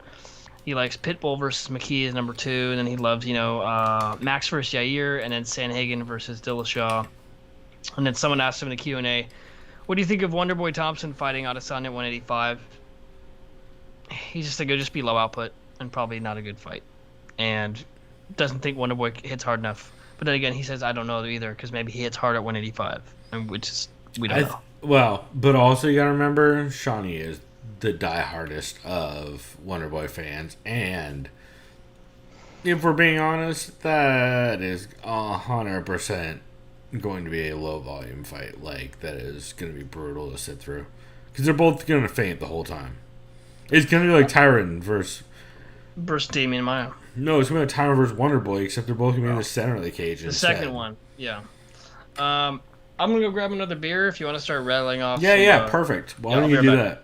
All right, so some honorable mentions I got. I'm literally just going to read these off in the order I have them. I will vaguely talk about some of them. I'll talk about this first one. Jack Slack episode 33 was really solid. The weekend of nearly notable fights, as he coined it. Talks about Chandler's history of gassing and taking breaks. He talks about which instructional DVDs are worth checking out. And then, as you guys will hear on the break, you'll hear a clip of Jack Slack talking about his favorite MMA podcast. And the reason why we're doing that is he mentioned it on his show, so I'm not going to reach out to him. But if you host an MMA podcast and you listen to MMA podcasts, please send me a video or audio clip to sovpod@gmail.com or DM me, and I'll give you a link to where to post it. But if you at all listen to MMA podcasts and host an MMA podcast, or if you just love MMA podcasts and listen to this, please send me your favorite. The only rule is it can't be associated with you directly or your network or outlet or whatever. But we're looking to do for our 200th episode a big old thing of I'm going to edit together a bunch of our favorite podcasts, talking about their favorite podcasts, because that's what this show is about, is spreading the love for MMA podcasts. We'll make that happen. Let's see. I'll keep on moving on. Protect Your Neck, episode 264 was really solid. Love me some Dan Tom. This is recorded right before he left for Hawaii. Preview Bellator 260 and UFC 263. And, oh my god, Dan Tom's Nate Diaz impression is not to be slept on. That shit's ridiculous. Heavy Hands, episode 370 was super good. CME live chat for June 2nd, 2021. They talk about how Tough is essentially the exact same show it always was. Come On Now, episode 290 was really good. Everything from Paiva not fighting because of a bad weight cut. Hiva testing positive again, and Angie's fight getting canceled for the second time. Sal D'Amato explaining why he gave a 10-8 round in round 1 of Oliver vs. Chandler. And, and why you shouldn't be interviewing Joshua Fabia. I shouldn't even said that fuckface's name. St. Louis again, episode 3. Matt Joya in chat. Represent. Matt Bincone, Tom Elliott, and TB Grant were all on for episode 3. I talk about what guards pair well with other guards, especially Butterfly, and key grips in certain guard transitions. I always find that stuff fascinating. I haven't grappled them forever, but I always find it interesting to hear technique stuff like that. And I love that group of dudes. I think they're very fun to listen to. Tanger Dome episode 13. Speaking of dudes I love to listen to, Iggy talks about the recent Justin Gaethje revisionism, saying Gaethje's overrated. He does his quarterly audit of the MMA community, and lays the motherfucking hammer down as he does. The Fight Site MMA podcast, episode 52, is back to normal format. So we talked about the 2-party episodes, but they went back to normal format this week, talking PFL and UFC 263. Severe MMA, City UFC address was super fun episode. They go through one by one, talk about each of the divisions. Shawnee Podcast had Spencer Kite on for this one. Let's see. Severe MMA Premium Tough Golden Days Revisited was a cool episode. Shawnee Podcast sat down with Ian O'Neill to kind of flip through the old Tough seasons and recap them. Which is pretty fun. Like, I forgot some of the stupid shit that happened on those. Shawnee Podcast Q&A, I believe... this might have been a different one than Chris mentioned, but the May 25th episode was super solid as well. That's the one where Shawnee Podcast talked the best Irish films, which, by the way, if Butcher Boy and or Breakfast of... I want to say Breakfast of Champions, but it's Breakfast on Pluto. If Butcher Boy and or Breakfast on Pluto isn't on that list, I clearly need more Irish film recommendations, because... as you guys can see in the background, my Butcher Boy... oh, there's a little bit of reflection, but there's a Butcher Boy poster right there. And I am a big fan of the incredible Francie Brady. That's all I'm saying. Fucking... dude, I seriously love it. Have you ever seen that movie? I don't believe so. Dude, you need to watch that movie. Well, No, you know I'm what? supposed to be a movie More guy, too. homework. Fuck's More wrong with me? homework for next week. Add that to a list right now. Because it's the best, dude. It's a crazy movie, but you would really I'm like gonna write it. it down. What's it called? The Butcher Boy. It's by Neil Jordan. Okay. Irish director. It's fucking incredible. Write it down now. The incredible Francie. It's dark as shit, but it's fun. That's fine. No, like, it's dark. dark, but it's fun. It's like, yeah. I don't want to give anything away. Severe MMA, episode 314 was really solid. SWAT MMA. So Smoke Weed and Talk MMA, episode 100. So they've recently changed their format. They're still doing Strain of the Day and the weekly, but now they're doing weekly recap. They're doing the boxing breakdown, news outside the cage, and they did an interview with Desmond Manabat. So it'll be interesting to see kind of how their format grows going forward. But they still smoking hella solid ass tree, and they're like, I will 100% say like, if those dudes smoke legit ass amounts of weed and legit ass quality weed, because all the shit they're smoking, you can tell one of them works at a dispensary. It'd probably be something where I take like one big hit and I'm out. Well, no, one of them works at a dispensary. I'm positive, because they are like constantly getting whatever or they're just constantly at the shop like I am, where it's like they just are seeing whatever new shit's coming in, and then they're like, yeah, that's good content. I don't have anything. I guess, you know what? I guess I did pick up some Urban Leaf. I'll shut that up. I got a zip of, or a half zip of Sunset. Or not Sunset, Sherbert. I mean, same thing. And then, actually, you know what I will shout out? Have you ever tried Urban Zen, Chris? No, I don't think so. So Urban Zen is like a super mids company. Well, this is a fucking shake bag, by the way. But it's like a sample bag. They were selling $10 shake eights of fucking 30% weed. It was ridiculous. Actually, I got a couple of our friends fucked up on it at the event we went to. The Fatso OG I was smoking. But yeah, it's fucking stupid fire. Anyway, I need to get back on topic. Believing in Me episode 322 was dope, except they talked about Hezbollah, which I don't feel comfortable talking about. Neither do I. Yeah, it's gross. I feel like it's gross. It's gross. But also on that episode, though, the reason why I brought it up is because Ben Rothwell came on as well and talks about getting into a fight with a dude when he was 16 at a Taco Bell. So, this was my can't miss from May 26th. Was it? Okay, because I didn't catch it back then. Yeah. Okay, cool. So this was on my list, and yeah, it's really fucking good. This is the one with Paul Felder as well, right? It's very good episode all around. Dude, yeah, it's super solid. And then lastly, my last one is Luke Thomas Live Chat, episode 78. Super solid. Just kind of talks about the modern state of MMA websites and how the MMA site era has kind of declined. So, yeah, absolutely. Man, it's been a crazy couple of weeks of MMA podcasts. A lot of y'all should be ashamed for talking about certain celebrity boxers for too much. Joke fights is what I call them. Dude, it's you guys, like, it bums me out because, like, I don't know that if people realize how bad it's gonna age, like, because it ages badly. Like, you know, does nobody learn how badly all of the Conor vs. Floyd content aged? It aged terribly. No one came out good in any of that. So, Chris, on that note, I feel like we should wrap this segment and then come back to talk about some actual good fights. Yeah. Before we do that, though, why don't we talk about some honorable or some well-rounded mentions? Well-rounded? Because I know that we have some shit that is way cooler than MMA in the last couple of weeks. Because I feel like you and I both have been like taking a little bit of a gap from MMA content here and there. So, I know you've been playing Skater XL, right? Have you been playing anything else new on PlayStation or your soon-to-be computer that you got?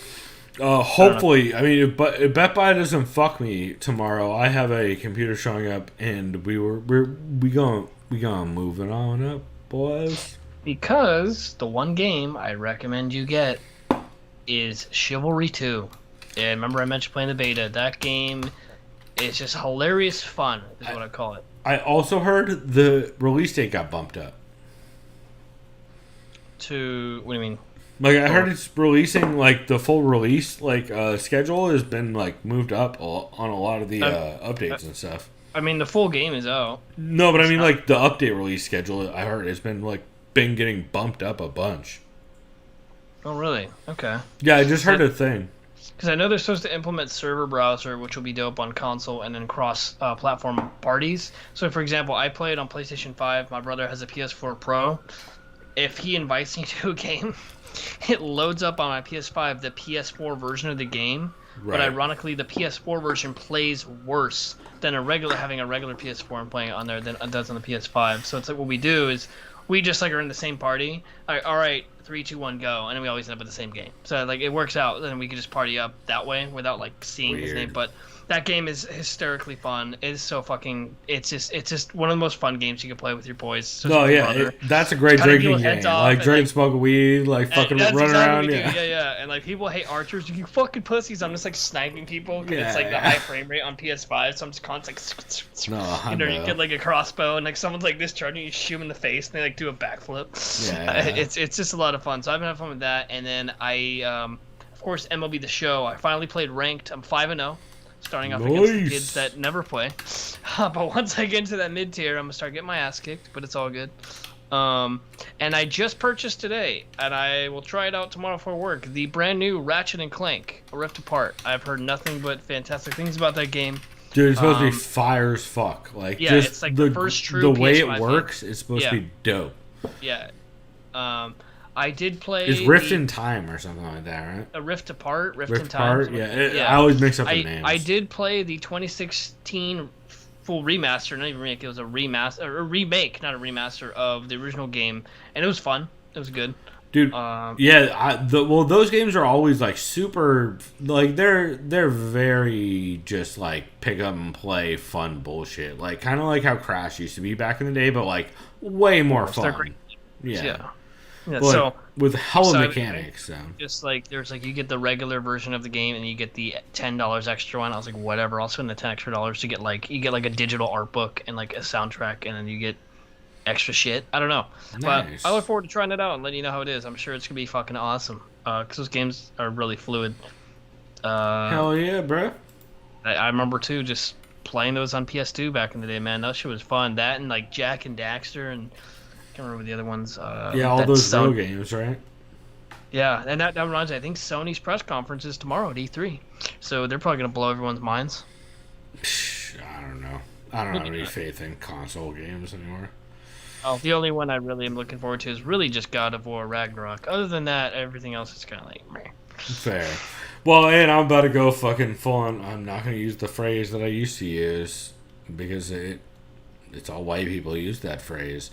But PC, once I'm starting, I'm not, but I'm saying once I'm using more PC Spoiler stuff alert, again, once I have a graphics card, yeah.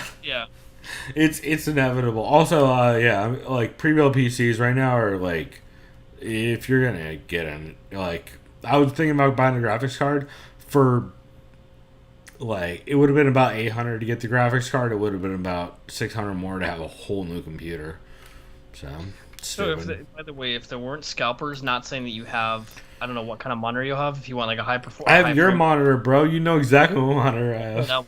I don't know what the frame rate is on that. I imagine. I don't either. I think it's.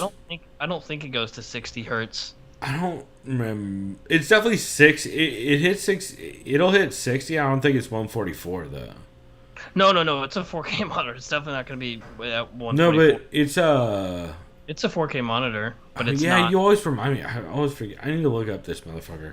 I've been on my old ass computer. So. I don't believe though it hits 60 hertz. There's a gaming mode that might. Maybe you can tinker with the monitor. I never tried to fuck with gaming mode on it. Yeah. I'm pretty sure because I looked into this at one point. Anyway, not important. Holy shit, we're off topic. What's important is you'll be joining with the gaming elite. That's right. I'm going to be crushing Witcher 3 finally. Or Witcher 2. Just kidding. I'm probably going to end up playing just a bunch of fucking skating games. It's just going to be all session in Skater XL. By the way, we'll get to that in 1 second. Well-rounded. All right, Chris. I need to get to this well-rounded so we can take a fucking break because we're already an hour and a half in. Which honestly is better than I thought it would have been for the amount of shows I had. So, also, I should mention, I was going to do a new show this week. I think I said this at one point, but I don't want to do a new show on a week where every single podcast I started listening to mentioned someone with the last name Paul. So I'm like, yeah, we're skipping. You weren't going to say their name. I'm kidding. I mean, I didn't say whether or not it was. I'm fucking with you. Keep going. I don't know anyway with the last name Paul. I was gonna reference somebody, but I have zero options. RuPaul. Clearly, we're talking about RuPaul. Obviously. Actually, no. You know what? Any MMA podcast talked about RuPaul, I'd immediately mention. That'd be a dope podcast. All right. Anyway, my well-rounded, real quick. Hood Politics is fucking dope. It's Prop, who's a rapper. The only way I can really pitch this to you is like the whole idea of the thing is like politics is just gang banging in nice suits. Like, the only reason you don't know politics is just because you don't know the language they're using. If you understand what's actually happening, you understand it very clearly. Filibuster. Exactly. So he says, essentially, he's like, yo, one of the great episodes I heard recently is, yo, you know what? Like, he'll take a premise, right? He'll take a premise for, like, this dude is this kind of person in the community. And the most recent one I heard is, or the most recent one that was like my favorite example is, he said, yo, Joe Biden is from Long Beach. He's like, yo, Joe Biden's one of those dudes that you like think is really cool, and he's just like hanging out and not doing anything. You think he's really mellow, but like low key, you know he's gonna steal your shit, and he knows he's gonna steal your shit. But like you both just can't do shit about it, so you're just gonna like play it real cool the whole time. Like, all right, I fucked with it, and like it's a lot of that. Like he very much like is just one of the smarter dudes around, and of course Behind the Bastards regular as well. So, and of course he plays both sides of the party. Like, I mean, I'll put it that way. But I was gonna say, not to interject, but congratulations to Israel not having piece of shit Netanyahu anymore. But then again, as they, I was gonna say, bro, let's hold off on that. I was gonna say it's. Well, how many people gotta die before that happens? Well, I was gonna say it's business as usual. After Netanyahu's out, there's already more bombings going on in Gaza. So, continue, Israel, with your. Yeah, it's still fuck. I gotta be careful, right? It's still fuck most governments. Is the team I'm on is fuck the majority of governments. Yeah. Like, they're all grifters and conmen and hungry for money and killing people. Shouts to the U.S. as well as everyone else. Mm-hmm. So I guess that's a great segue from hood politics. Nextlander. Here's something not at all about that at all. Nextlander is Chris, have you heard anything about Nextlander? I have not. So there was a lot of for Giant Bomb. You heard of Giant Bomb, the video game outlet? Yep.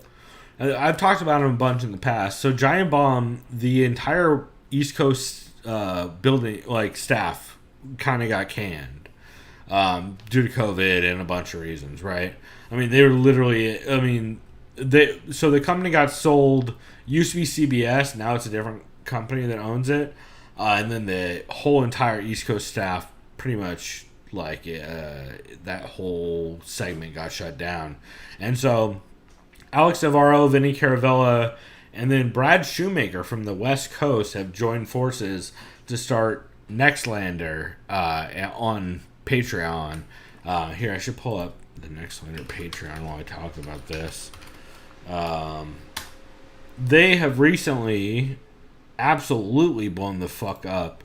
All of their stuff is not behind a paywall, but currently they have 11,800 patrons after starting this, I believe, a couple weeks ago. 2 weeks ago, maybe. They're absolutely blowing up, and they are going to do, you want independent video game journalism and just fun hanging out shit, especially on the very nerdy side of the spectrum. Yeah, these are gonna be your dudes. Like, if it's a sci-fi game, if it's a fucking heavy RPG kind of thing, these are gonna be the dudes. And I honestly think Nextlander is gonna blow the fuck up. I think this is honestly the new Giant Bomb, to be fair. Really? Yeah. That's big. Well, because Giant Bomb, the people who are left at Giant Bomb are people who, I don't want to phrase this in a weird way, but Jeff Gerstmann now as a kid, and it's him and a bunch of young dudes who I love their content. Don't get me wrong, but if people who the people who have an opportunity to step away, I always find to be putting out the most interesting content, right? And like the people who can afford to take a risk, I feel like always make the coolest shit, right? It's kind of my argument. But that being said, I still think Giant Bomb's making dope shit, and I'm not at all like throwing shade at Giant Bomb, but I really think Nextlander's worth checking out. Next on, Chris, have you heard of Burger Kook? I can't see what you're showing me, but okay, wait. Down more. Move to your right. To your right more. To your right more. Down more. Okay. What is it, like a van with smoke coming out? Yeah. So, Burger Kook is a pop-up burger place here in Pacific Beach. Ooh. It is a dude who used to work at Hodad's. I was gonna say. You can tell the someone that van could and fix everything, it, right? Yeah. And Well, Kook. and that van with all the stickers and shit right there, like, yeah. Exactly. So he used to work at Hodad's forever, and he started what he now calls the second best burger in America, because Hodad's is the #1 burger in America, according to him. So he now started the second best burger in America truck, where he does a van, and he now does a pop-up every Saturday in Pacific Beach, right between Funhouse Tattoo and where the new house of or the new home for Sandbox Pizza is about to be, which is like you know there's it's literally right like a parking lot over from Frosty's on Garnett. You know Frosty's on Garnett? You don't know the ice cream shop on Garnett, my guy. I know. That's Chris, just, I'm gonna have to. How about Cabo Cantina? I know that. obviously. So you know there's Cabo Like, on Cantina that and right side PB of it. Cantina, right? Yeah, I know they're right next to each other. So you know a PB Cantina shut down. Yeah. So Sandbox is about to be in PB Cantina. Okay. The burger place is right next door to that, Oh, okay. and they literally just hang out in the parking lot. They flip burgers. It's a dude and his wife. They're giant stoners, and they're hilarious. Are they during the day or is it almost like an evening thing? 2 to 10 perfect. on Saturdays. Yeah, Just go there during the day because Yeah. I don't like going to PB at night. Dude, it's all cash. It's fucking fire. It's fucking, yeah, I'm a big fan. Karen and I went and did it, and the move is, since they're in a parking lot, what we did is we grabbed burgers, and then we just walked to the super shady bar, right like a block. Like, if you go to the stoplight and turn left, there's it's not the dog, but it's worse than the dog. You know what I'm saying? I believe I forget the name of the place. The guy the bartender was drunk, I'm pretty sure, when we showed up. He was getting off his shift. But he was like, "Oh, bro, you're wearing a mask? That's crazy." I was like, "Oh, Jesus." Thank God I'm sitting outside. But to be fair, though, the burger is fucking incredible. So, Burger Kook, Well, big shouts to Burger Kook. Also, ELE Burger, if you're in San Diego. Everybody Love Everybody Burger is another pop-up that is, I believe, going to be down in the Gas Lamp here pretty soon. I forget the name of the bar they're going to be at. But, yeah, big shouts out to both of them. It's cool seeing some, like, legit-ass burger pop-ups showing up down here, like, blocks from me. So, big shouts to that. And then, Chris. Holy shit, did you hear, have you ever heard of Swagoo Burger? Let me see. So Swagoo Burger there's a dude down by the Gas Lamp who's been doing burgers that are A5 Wagyu. He does double smash burgers that are A5 Wagyu as well as some Katsu A5s.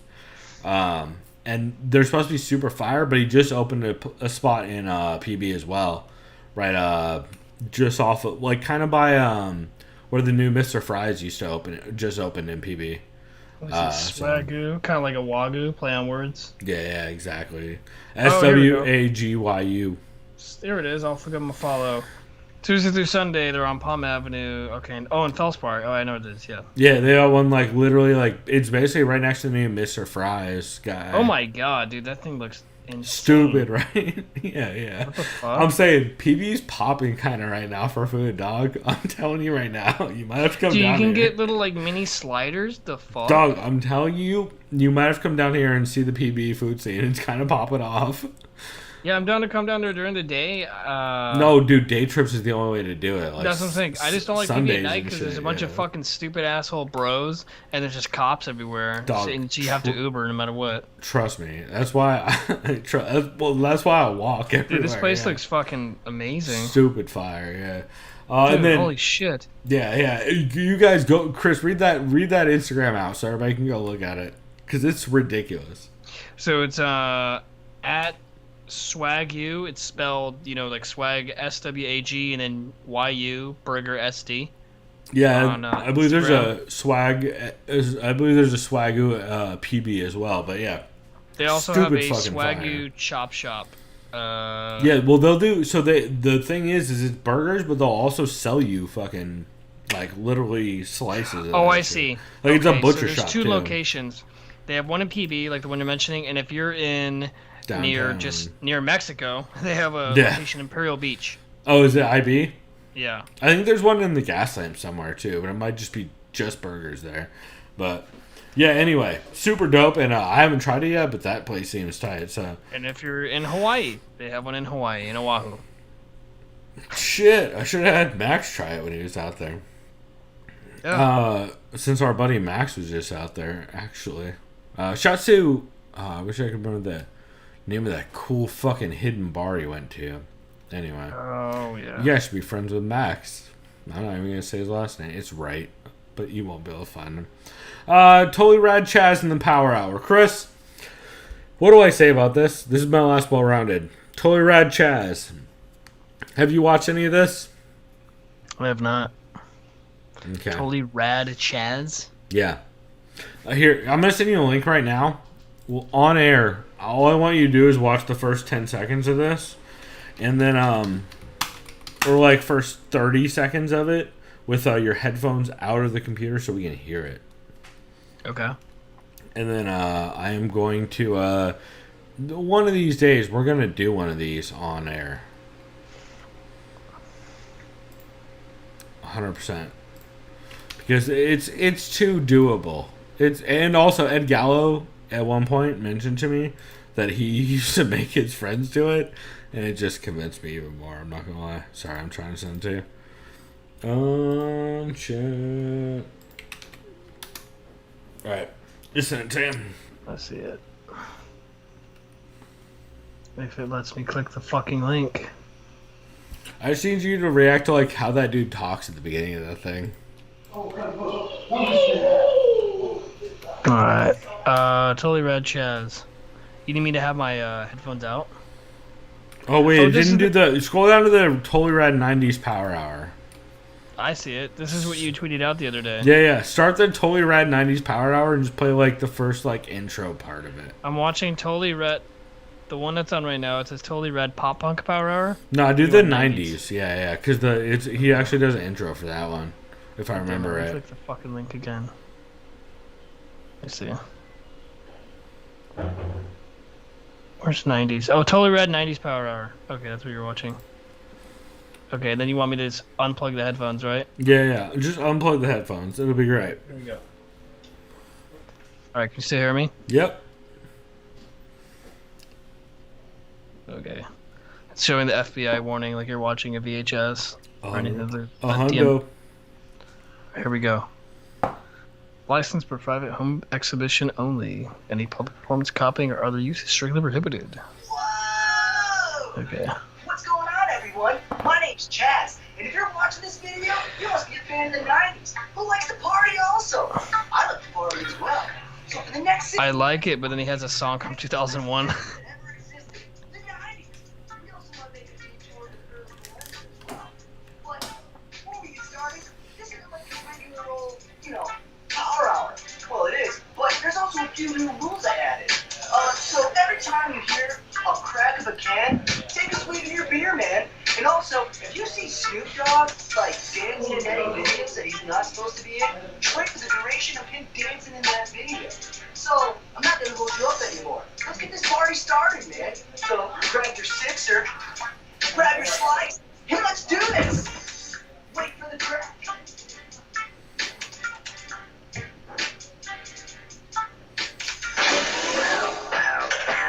Jesus Christ. All right, kill that before it ruins our fucking. Hold on, I can't even hear you, so I'll stop it there. But I'll check this out. Stupid. Isn't it great though? It's funny.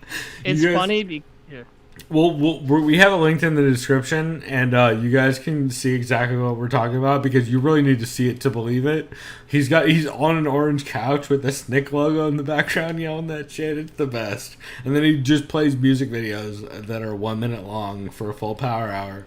Also, I might have to make an MMA podcast power hour. We have a lot of 1 minute clips, Chris.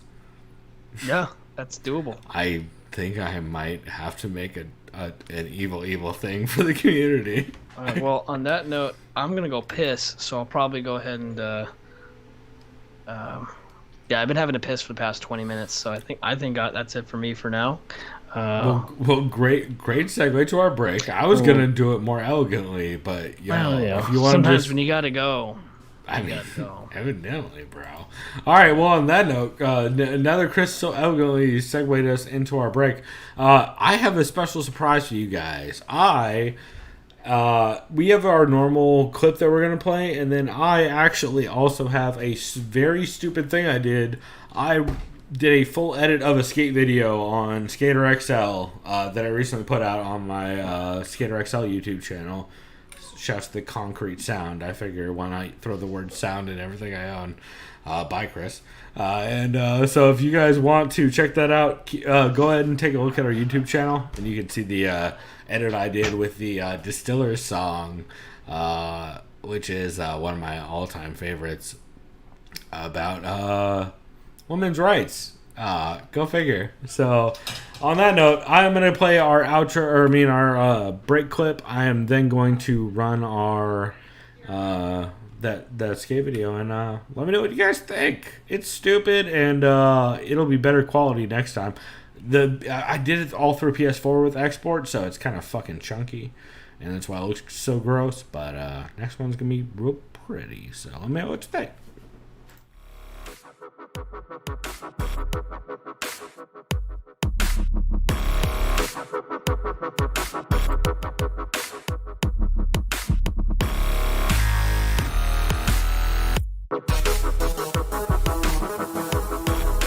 Liked by the sound of violence.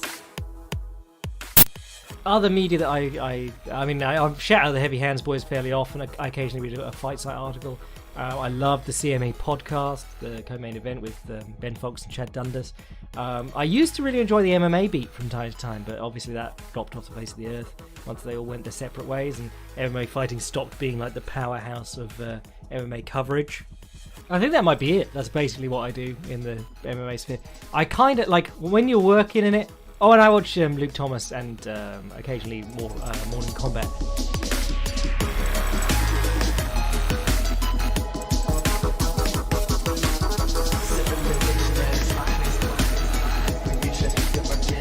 Are you excited about it all?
you ready to be liberated?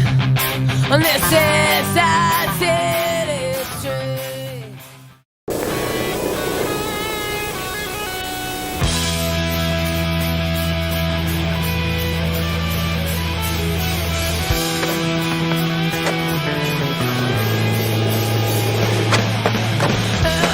It's set in 1848 in the crush of New York City.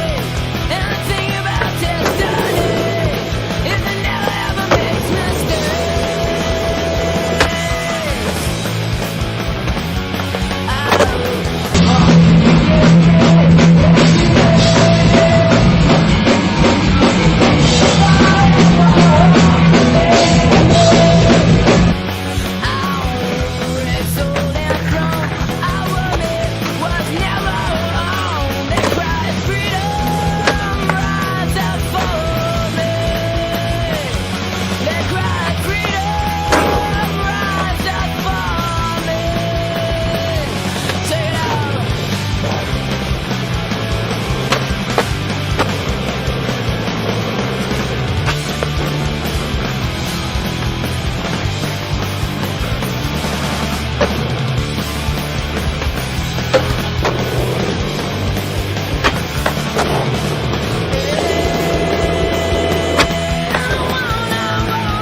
Thank you. Obrigado, everyone. Thanks, bye.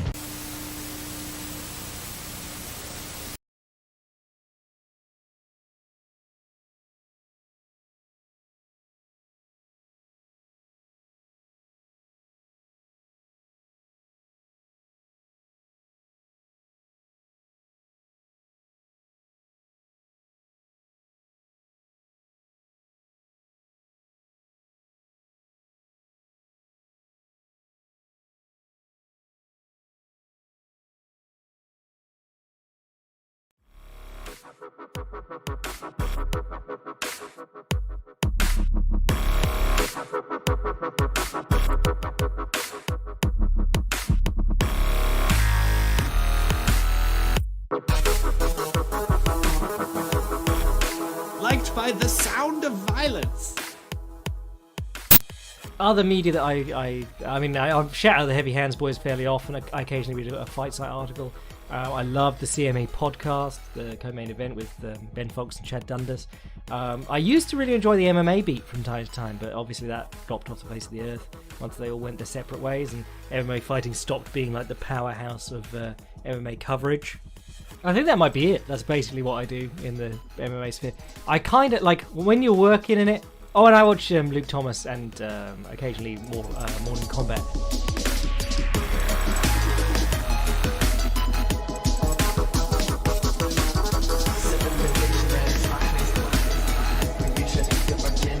Are you excited about it all?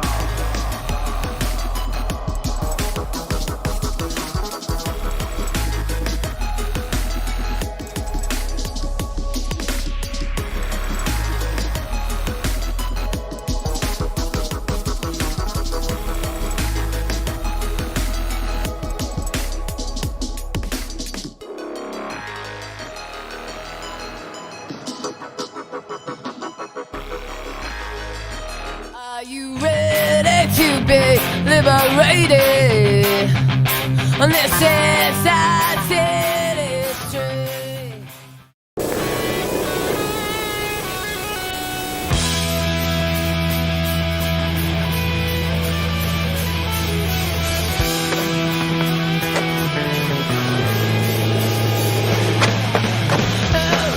It's set in 1848 in the crush of New York City. And the thing about destiny is it never ever makes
Thank you. Booty doll, everyone. Thanks, bye.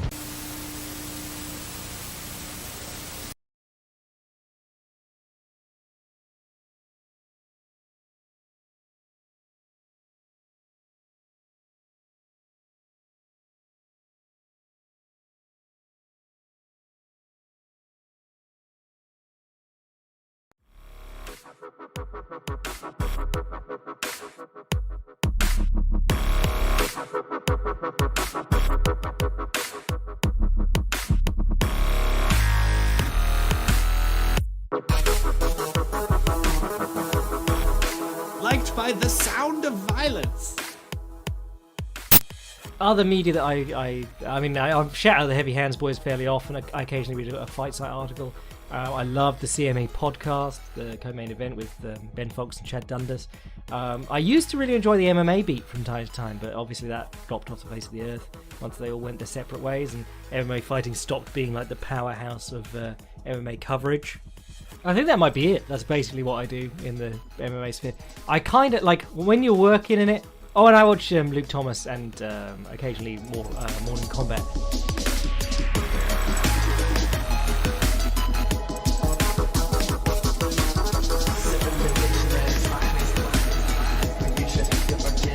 Are you excited about it all?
Yep. Go. 3, 2, 1. Yeah. I accidentally clicked the button too early. We're already going, so go for it. You want me to count it down? Sorry. Sure, everybody can hear us, so you can say 3, 2, 1. Okay. 3, 2, 1. Oh wait, we need to do a new clip. I see what you're saying. Are you ready to be liberated? On this society street.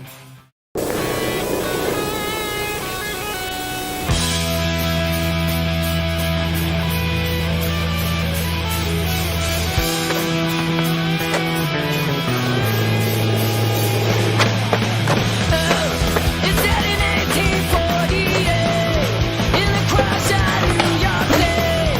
And the thing about destiny is it never ever makes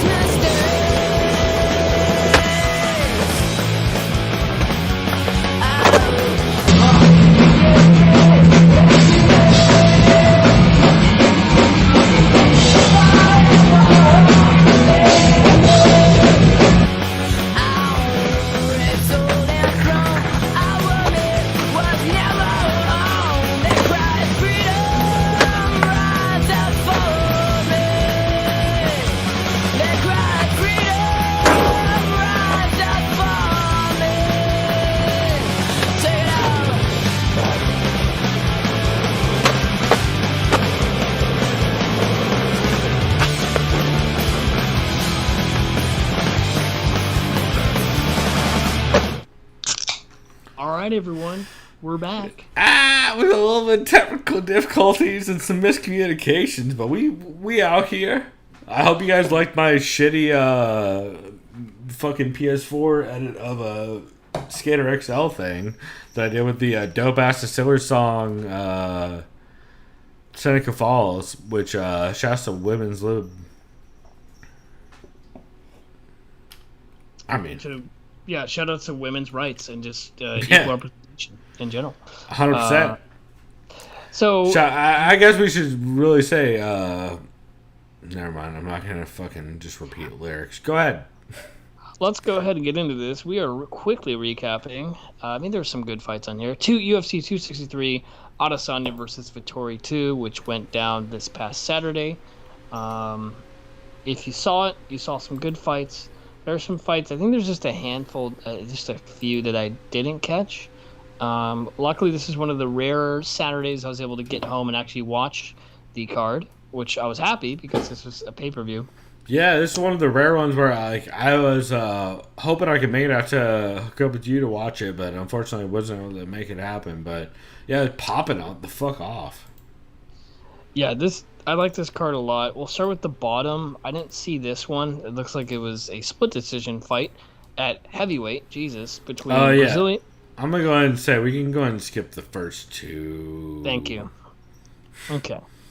Tell me how this third fight went though, at a featherweight bout between Steven Peterson and Chase Hooper, also known as Ben Askren's son. So again, from what I saw this part of the card, because again I was drinking pretty heavily at this point in the day, and the rest of the card I've gone back and rewatched. This early prelims this one specifically I'm not as dialed in on. But from what I remember, Steven Peterson pretty significantly was giving Chase Hooper problems. He's a lot bigger than him, right, too? Well, just every time they close any kind of distance on the feet, Chase Hooper was getting absolutely lit up. And then Chase Hooper just I can't tell if he's fainting that he got hurt by a body kick in the first 30 seconds of the fight, or if he just falls back because he wants to be in the guard in the first 30 seconds of the fight. But one of those two happened, and then it was just kind of a lot of that. I mean, to be honest, there's a lot of Steven Peterson fucking Chase Hooper up on the feet, and then having weird competitive grappling matches against the cage that are unsatisfying for everyone involved. It was a very decent performance from Steven Peterson for what I remember of it. Chase Hooper, he's very young and he still has a lot of experience to get through. I don't know. I don't think this fight's really indicative of either of their games. I think it's just a weird style matchup that led to weird positioning. Yeah, the only thing I saw was a post-fight reaction for some comments on Reddit. They were just saying Hooper is either a little undersized or just kind of was kind of getting muscled around when you go for any sort of grappling exchanges or trying to take the fight to the ground.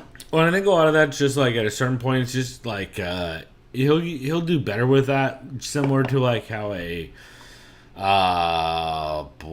almost made a weird comparison. I was gonna say a Cody McKenzie comparison, and maybe that is accurate. But to be able to use his weird frame more effectively later, Yeah. Because he's not using it effectively currently. I mean, he is, but only in the fact that I think he's fainting dudes into getting into guard in a lot of his fights right now. Or he's just literally getting crushed with body shots. I don't know. Either way, the kid's still young. I think he's 21, 22. Oh, and I love him. Don't get me wrong, but yeah. Yeah, I'm not worried about him. He'll improve. Well, and he also, it's a hard road to hoe, for lack of a better phrase, that dude just gotten no favors so far in matchmaking, really. Steven Peterson's a bad matchup for him. So yeah, shouts out to a good win by Steven Peterson, but also to Chase Hooper for just kind of staying in there really and just being durable, and kid's gonna improve. Well, and also Steven Peterson's out of Fortis, which if there was ever a camp that was gonna just game plan the shit out of Chase Hooper, that is 100% the camp to do it. Shouts out to Safe Sayud. Yeah, Safe is just gonna let you jab low kick him to death, and then anytime he wants to pull guard would stay super tight inside and Safe, and then just stand up. It's throw elbows. Yeah. But this next fight, I was gonna say really quickly, I forgot to shout out this other beer I'm drinking. It's from Sierra Nevada. Ooh. It is a session IPA, but it is a session hazy. Never 4.6. It is very good. It's called Summer Break. I don't know if you could see it in a movie. Yeah, it looks very pretty. It's very good. Very good beer. Dude, I'm jealous. That sounds fucking delicious, actually. Yeah, a session hazy. It's Sierra Nevada, right? Mm-hmm. Very good. Very crushable. Very dangerous. Yeah, because it's got to be so citrusy, but so light. It's nice, yeah. Yeah, that sounds like a good river beer. I can see that. Whether you're in a canoe or a raft or kayak. Or a beach, to be honest. Yeah, on the beach, anywhere near water. It's by a pool, that shit sounds good. Dude, this next fight, Terrence McKinney. If you got up to get a beer during this fight, you probably missed it. You saw this, right? Yep. So, Talk about a quick 1-2. Did you see what happened to set up the 1-2? Why did the 1-2 land on Favola clean as shit without him reacting? Did you see it? Because in real time, you can't tell. In real time, it's so fucking impossible to tell. The only way I saw it is when they did the replay. Did you see it? Let me look at the spoiler on Reddit so I could see the replay. Yeah, go ahead and do it, and tell me when you have it pulled up. So, they both. So this is a 7-second fight. They both essentially collapse towards the middle, and there is one very specific thing Matt Favola does right before he gets 1-2 to death. And I'm curious if it, because I didn't see it in real time at all, but if you see it in slow-mo, you can see he did one thing and he immediately got him 1-2 to death.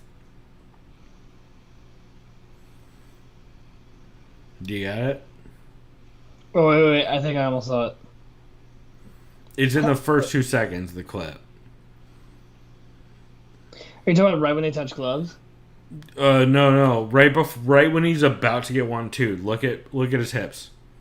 Oh no, I saw that. Yeah, he kind of glides and squares up. And Well, it's no. What he flat. does is he looks to throw a naked leg kick. Yeah, I saw his. Or if you rewatch Oh it, yeah, I see. Yeah, you see it. Yep. Yeah. He 100% walks right to the middle and throws a naked leg kick and gets 1-2 to death. Like if it's like, not almost, clear, he just stopped. yeah. It was weird when I saw it at first. So I was like, that was a very weird stoppage.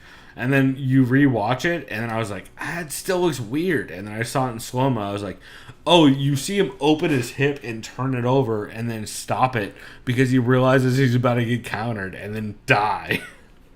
Like That was a nasty finish by McKinney. it's one of the nastiest counters we've seen in that type of like in the fact that like it wasn't a bomb he threw, it was just he saw that dude open his hip and just threw a 1-2 down the pipe, and that was a wrap.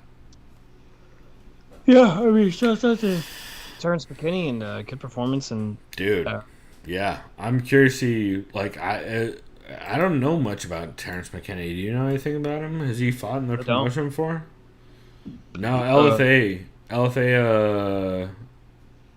coming off of 2 first-round finishes. Jesus Christ. He has a 17-second finish and a minute 12-second finish in LFA. And a 16-second finish in SHP, whatever the fuck that is. So, does have a loss to Sean Woodson in Contender Series back in the day, and a loss to Derek Minner via Triangle in the first, but man, weird. That's a very weird finish, but goddamn was it not impressive. It was impressive as shit. Next up, we have Pannie Kianzad versus Alexis Davis. I did not catch this fight. So I was super impressed. I mean, a lot of this was just a scrappy ass fight in the fact that it's the way everybody thought this fight would go. They're both gonna land a absolute ton on each other, and who looks the worst at the end of it. I give it to Pannie Kianzad, but I am a pretty big Pannie Kianzad homer. I find her very much I find her very entertaining, and in general, I felt like she got the best of the exchanges out of this. I feel like Alexis Davis may have landed more, but I feel like Pannie Kianzad landed more significant shots and was in a better position while landing them. Whereas a lot of Alexis Davis' shit was just slapping off, kind of off angle hooks and shit like that. Competitive as shit fight though. They both beat the fuck up at the end of it. And so yeah, I could see it going either way, but I definitely had Pannie going for it. And to be fair, they're two of the women that I will always watch fight, and I will always be a fan of. It's always bangers. Alexis Davis never doesn't go out and throw hands, and neither does Pannie Kianzad. They always throw hands. So I foxed it. Nice. Yeah, some of these I'll have to go back and rewatch. So for sure. Especially this one, because I heard about what happened. Didn't see it, though. So Evelev, great winner. Never saw him. Yeah, Evelev had a super impressive win. What did you hear? I heard that it was just complete domination with the grappling and just kind of just exchanges as far as he's dictating the pace as far as octagon control, and then he's like, I'm gonna fucking do something, because I know Dawadu's got really quick hands. Dawadu's at Fortis too, if I recall. I believe so. I'll double check. He's at Fortis, I hope, and I hope he's not. No, at he's at well, actually, you know what? I won't. He's Canadian. I'm not positive, but I thought he was, but I won't go by Tavology because that's a bad way to go about this shit. So let's not clarify. Oh no, I'm thinking of No, but I think Dawadu is somewhere though. I just don't remember where. And I know he's Nigerian. At least as far as where he's originally from. Here, I'll look up his Instagram. Anyway, keep going. Either way, fuck. See, that's why I wish I watched this. I just remember on Reddit they were saying that Evloev just kind of dominated him in the grappling exchange. Let me see the notes. Yeah, there was a lot of what I think he is. He is with his own gym. I don't know what the fuck gym he's with. I see him like training with Teofimo's gym, maybe. Which As in the is boxer, weird. Teofimo Lopez? I think. I don't know. Is it red and yellow? No, Teofisa. Never mind. I don't know, bro. I can't do this while we're on the fly, but Yeah, no worries. but yeah, no. Overall, he definitely got dominated. He had moments where he looked good, but more than anything, Movsvar. Oh my god, damn! The amount of Okay. I'm just gonna call him Evloev. Someone Evloev said- is a motherfucker. Someone said this looked like Khabib versus Michael Johnson, except that instead of Khabib not actually getting rocked, Evloev actually was wobbly from Dawadu's strike and then recovered and then grapple fucked him. Yeah, I mean, but like, it was still Evloev absolutely housing dude for a lot of this fight. Like, Yeah, all I see is relentless pressure. Holy shit. yeah, Yeah. impressive, but again, it's like,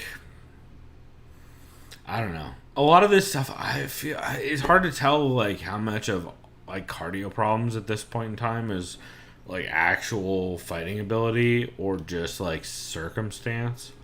And it's like really kind of fucking with my ability to pick fights or consistently have confidence in fighters.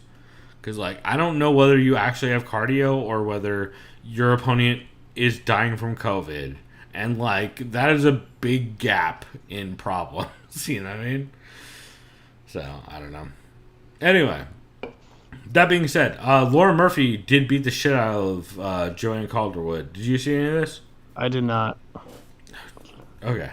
So, from what I had Laura Murphy definitely winning this. I need to rewatch it.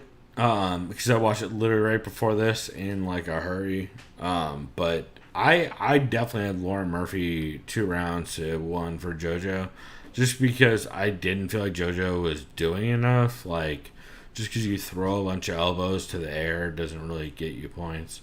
And just because somebody gets lumped up because they get lumped up doesn't really get you points necessarily. I don't know. I need to rewatch it, but it was competitive as shit, and it was scrappy as hell.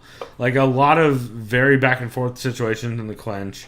A lot of Lauren Murphy. Lauren Murphy did get her down a couple times and was able to land a little bit of significant strikes from there. I feel like she got the better of most of the exchanges, to be honest. Aside from when JoJo's like just like Hail Marying crazy shit like elbows. But yeah, I don't know. Weird performance from JoJo Calderwood, I guess is my point. Yeah, I apologize. I'll go back and rewatch because I mean after this, the point being, Lauren Murphy, I imagine is getting a title shot because they're not. Because I know what else you got? I know Tatiana Suarez. Unless you want to have her fight her as her first fight at 125. Tati, is she back? She's still back. Broken, is she? She's back now. Yeah, she said she's no longer going to 115. She's officially moving up to 125. Yeah, but you can't give her like that's bad. That's bad matchmaking. Give her Lauren Murphy. I think they'll give Suarez like a Mackenzie Dern, or like a Miranda Maverick at 125. Ooh, you know what? Miranda Maverick would be such a fun fight, dude. Actually, like that'd be a banger of a fight because Miranda Maverick's just scrappy enough, but also like that'll be that's the perfect test, dude. Good call. That's a perfect test for Tatiana Suarez's return. Is Miranda Maverick? I like it. That's a great call. So shouts out to Lauren Murphy. She most likely has a title shot. Good luck. I mean, what I would say. I don't hate seeing it. I'll say that. Yeah. Like she'll be in there till the end. You know? Like she'll bang it out. I know I'm like so sluggish right now. Anyways, good news. I've seen every fight.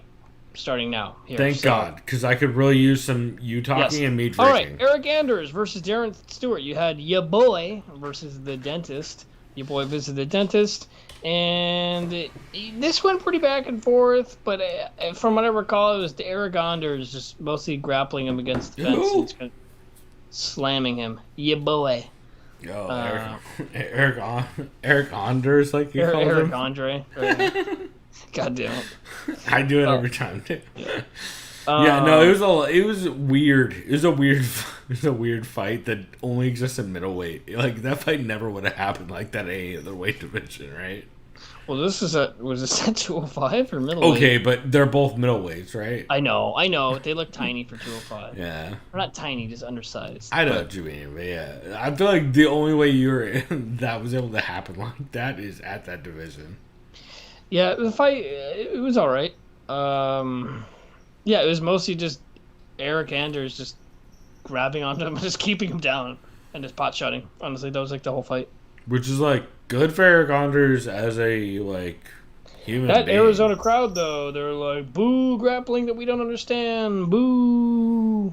Yeah. And shouts out to Charlotte and her bell. Yeah. Alright. Let me let the cat outside before she freaks out.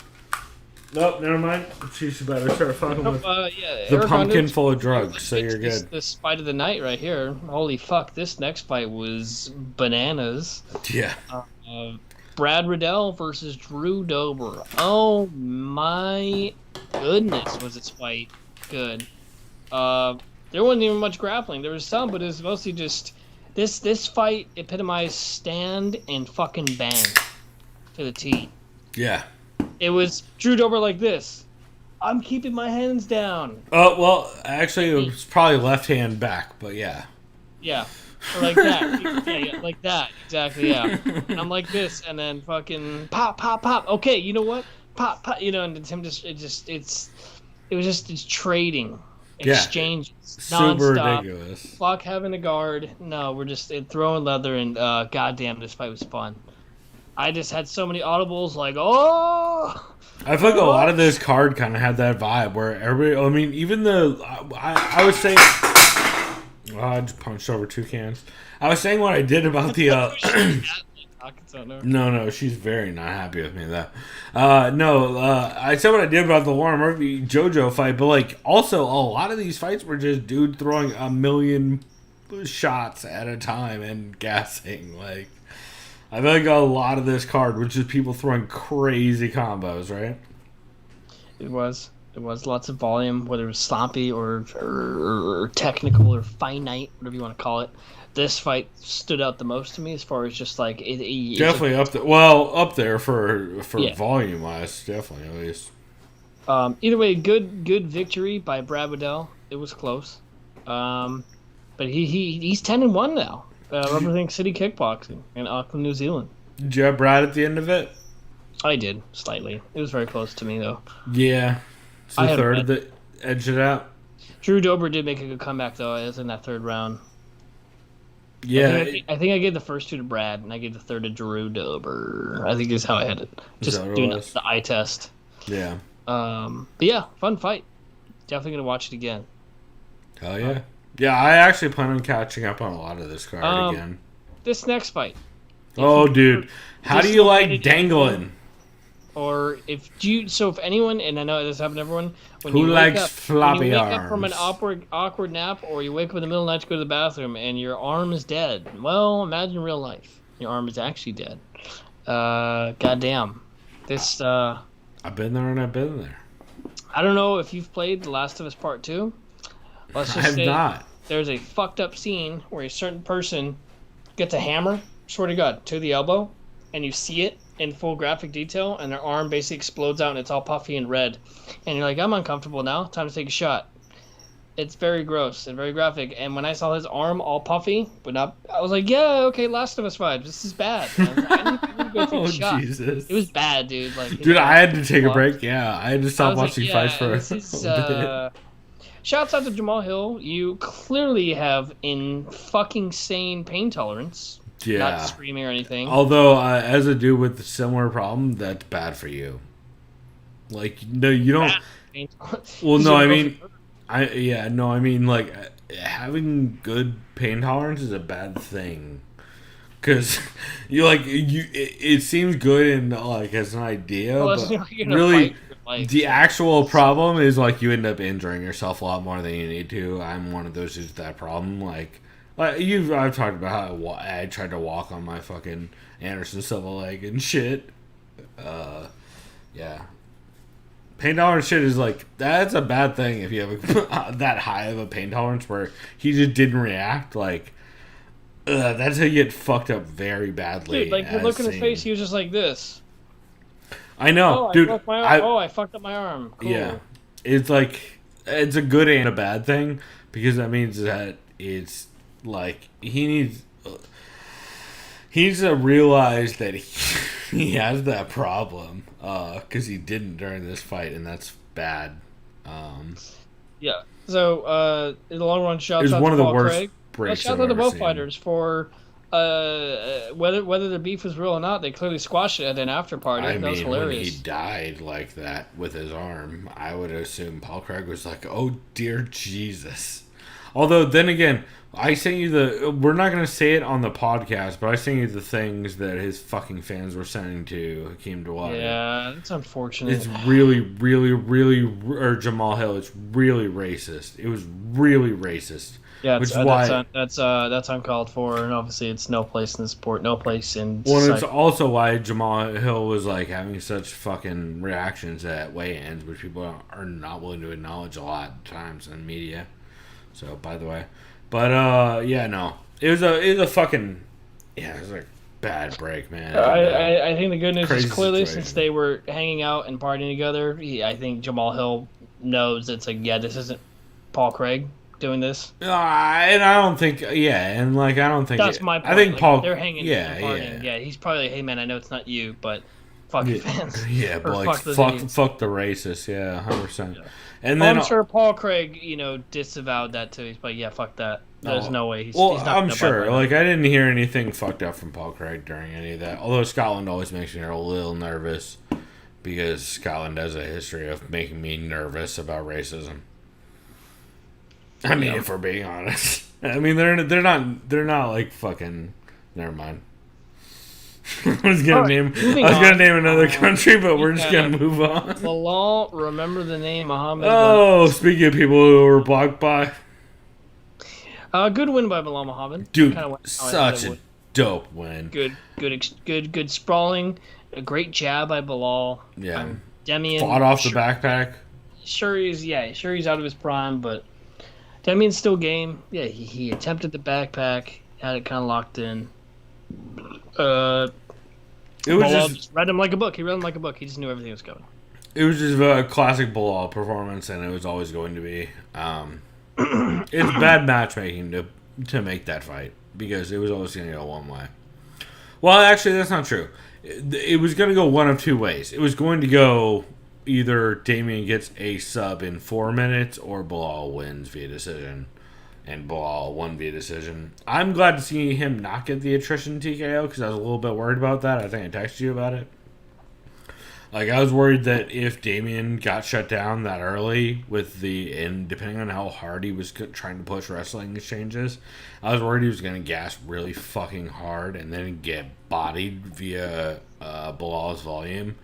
But luckily for Damian Maia fans like myself, he was hesitant to put out too much volume because of the takedown. So didn't end up getting the finish. And just very, very dominant and impressive performance from Bilal, and like measured and like smart as shit. Like says a lot for where that dude is headed.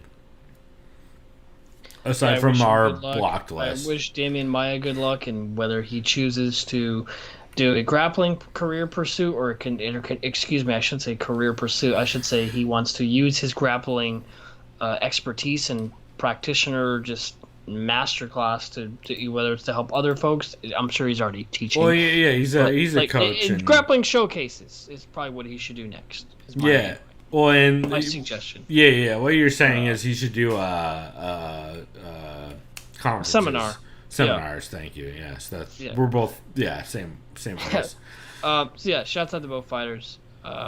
This next fight is probably technically bad matchmaking as far as how lopsided it was. 100%. Terrible matchmaking. This was not competitive at By the all. way, until they that should have final switched these. minute. They should have switched these two fights. It should be Leon Edwards versus Bilal Muhammad and Damian Maia versus Nate Diaz. It should have been the fights. Yeah. Let's be real.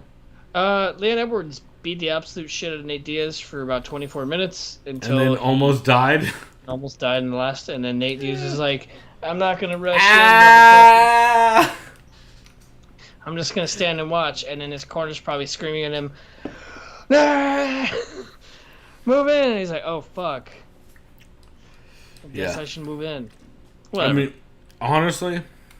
I was cheering for the finish. That would have been fucking fun. Oh, I was cheering for the finish, but honestly, you gotta. Everybody's saying this, but like you gotta realize if Nate at all commits to any right hand right after that, it's gonna be a double leg.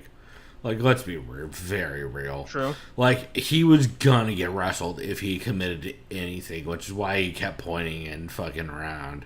But like, should he have committed more? Absolutely. Is he still a Diaz brother? Absolutely. But by the way, so what impressed you most from Leon's performance? To me, his boxing was pretty solid. Oh, it was Like, he beautiful landed some for really four good- and a half rounds. His clinch game was the best. Is what won him that fight. Yeah, I remember he landed a 3-piece combo, man, where it's just like it was like a straight feint to this. He went like uppercut, and then he fucking hit him with like a clean right hook. It's like a 1, 2, 3, and obviously Nate's chin held up, obviously, but like you It's could just see the ridiculous, sweat yeah. kind of bounce off Nate's face, and you could hear like a and he just of course just keeps going forward because it's Nate. But I was just like, damn, that'd be probably knocking out or dazing a couple other fighters, Yeah. regardless of weight class. Like that was some clean boxing by Edwards, and he looked fast. So, I would love him to get the next title shot. I think they said it's already Covington. That fucking idiot. That's embarrassing if that's really what they're going to do. That's so embarrassing. Well, good news is Kamaru's gonna knock him out even sooner. So, I mean,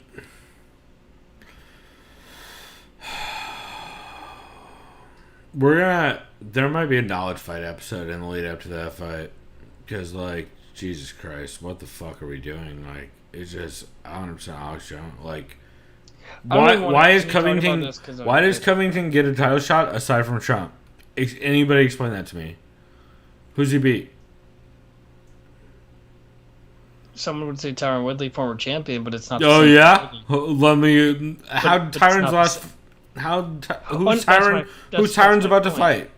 Yeah, that's my point. It's Yeah, not he's the about to same fight a Tyron. fucking YouTuber. Like, Yeah. I know that if they do that, that's gonna be very embarrassing, and I don't want to.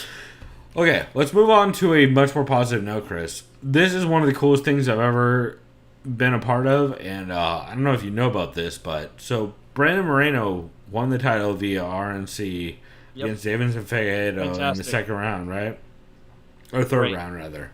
Great to see, great to be a part of. Great to everyone in my house is up in the air and Dude, everybody in San Diego was up in the air, so much so that you might not know this. When he won the belt and it was announced in Pacific Beach, I heard a bunch of people set off fireworks. And then also again, when they announced he's the first ever Mexican-born champion, Yep. they set off a bunch more fireworks down here in Pacific Beach, which is very cool to hear. Like, fireworks were popping off when both of those got announced, and it's a very cool moment to hear, because like, you know, PB, like, PB's a lot of white dudes, like there's not a lot of like, but you could hear it was like you could hear like PB's a lot of white dudes on Grand or on Garnett, but in actuality most of fucking San Diego is Mexican Americans, like, Of course. or variations of, like, we are all part something down here, right? Tijuana are fucking next door neighbors, and I'm so happy for that city. Yeah. I'm so happy that they have a mixed martial arts champion, and they not that of course they already recognize the sport of mixed martial arts. Even when Cain Velasquez, he's not Mexican born, he embraced, Yeah, but being Brandon proud of his Moreno's heritage. like very. But he's Brandon like a Moreno's from true and Tijuana. Yeah, he's like That's what I'm saying. Yeah. Yeah. Wait, did you say Tijuana? Like a Midwestern? Sorry, Tijuana. Tijuana. And this always gets me. Tia. Oh yeah, Tia. Where do you get that A? Hey, how do you pronounce an ant? What? An ant's name? It's either aunt or aunt, depending. How about in Spanish? Well, yeah, but still. I'm just fighting with you. Yeah. Now you're being. Hey, can I get an al pastor taco? Hey, I want that barbacoa. Hey, make me a quesadilla. Okay, now we're just being all of the racisms. Oh no, we're just being dumb and white. Anyways, my point. If you're from San tis Diego our and you nature. say Tijuana, you should leave San Diego and go to fucking Austin, Texas. I mean, to be fair, anyways, Alex Jones would be very proud of you. Is our point. Anyways, shouts out to Brandon Moreno. Incredible. I like how that one dude already made a mural. He started like at fucking 11 Yeah. 8 a.m. Holy shit, that's a brutal gig. This win was really special for me because I watched season 24 of The Ultimate Fighter, which was the That was TAM 1 or 2? It was what? Tough Latin America 1 or 2? No, it was Tough America. It was just called Tough 24. It was called it's TAM 1 or was it 1 or 2 though? The first one? No, listen. It's what this was not a Latin American season. It was a regular. Wait, really? This was Tough 24. It was Benavides Cejudo. It was called the Flyweight Tourney. This is one of the best. Oh, you're right. I mean, we both watched it and we talked about it on the show, yeah. Brandon Moreno was seeded 16 of 16, dude. Dude, that's right. It was Alexandre Pantoja was number 1 seed. Tim Elliott was like number 3, and then you had like another guy number 2. Yeah, that's either way, right. I'd say the majority of the guys that are on the show are still in the UFC, especially at flyweight and bantamweight. Like Tim Elliott ended up winning the show. And, he got the title shot and did well for the most part against Mighty Mouse. Because that was the premise. Whoever wins gets a title shot against Demetrius Johnson. Yeah, I remember. And a lot of those dudes end up in 1 and Brave, right? Mm-hmm. But that's what really, like, I wasn't gonna say I was crying when he won. I had the biggest fucking smile on my face. I was like, hyped. I was thinking of He's one of the nicest guys. Like, yeah. I was thinking of the Ultimate Fighter. That's the first thing that came to my mind. And this dude is so nice. He's a family man. He's got a wife, beautiful daughter.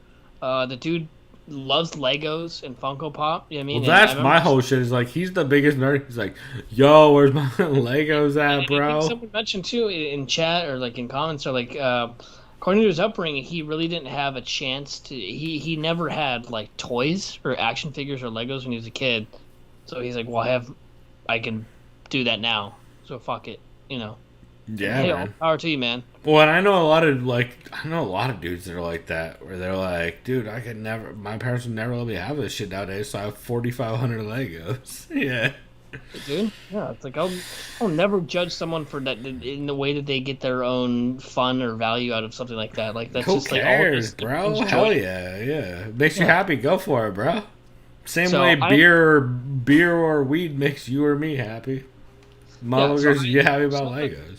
Yeah, so shouts out to Brandon Moreno. That is such a goddamn good story. Shout out to Davison Figueiredo for being such a great sport. Oh my god, like one of the best responses afterwards of all time, and like just a great dude. You think Figgy fights again at 125? Because he's already said he wants to go to 135. I'd like to see him move up because I think it's really rough. It looked like it was rough on him. Like I don't think it does him any favors to not be at 135. I don't think speed is what is his problem at 125. I think it's weight. Raw power. Well, I mean, he's got raw power. I would argue he has at least the same power as Cody, right? Yeah. And like, I think he has the speed advantage on Cody. Oh, that reminds me, Cody. Please don't go to 125. Please, no. Please don't. I mean, I don't care what Cody does, to be honest. Yes.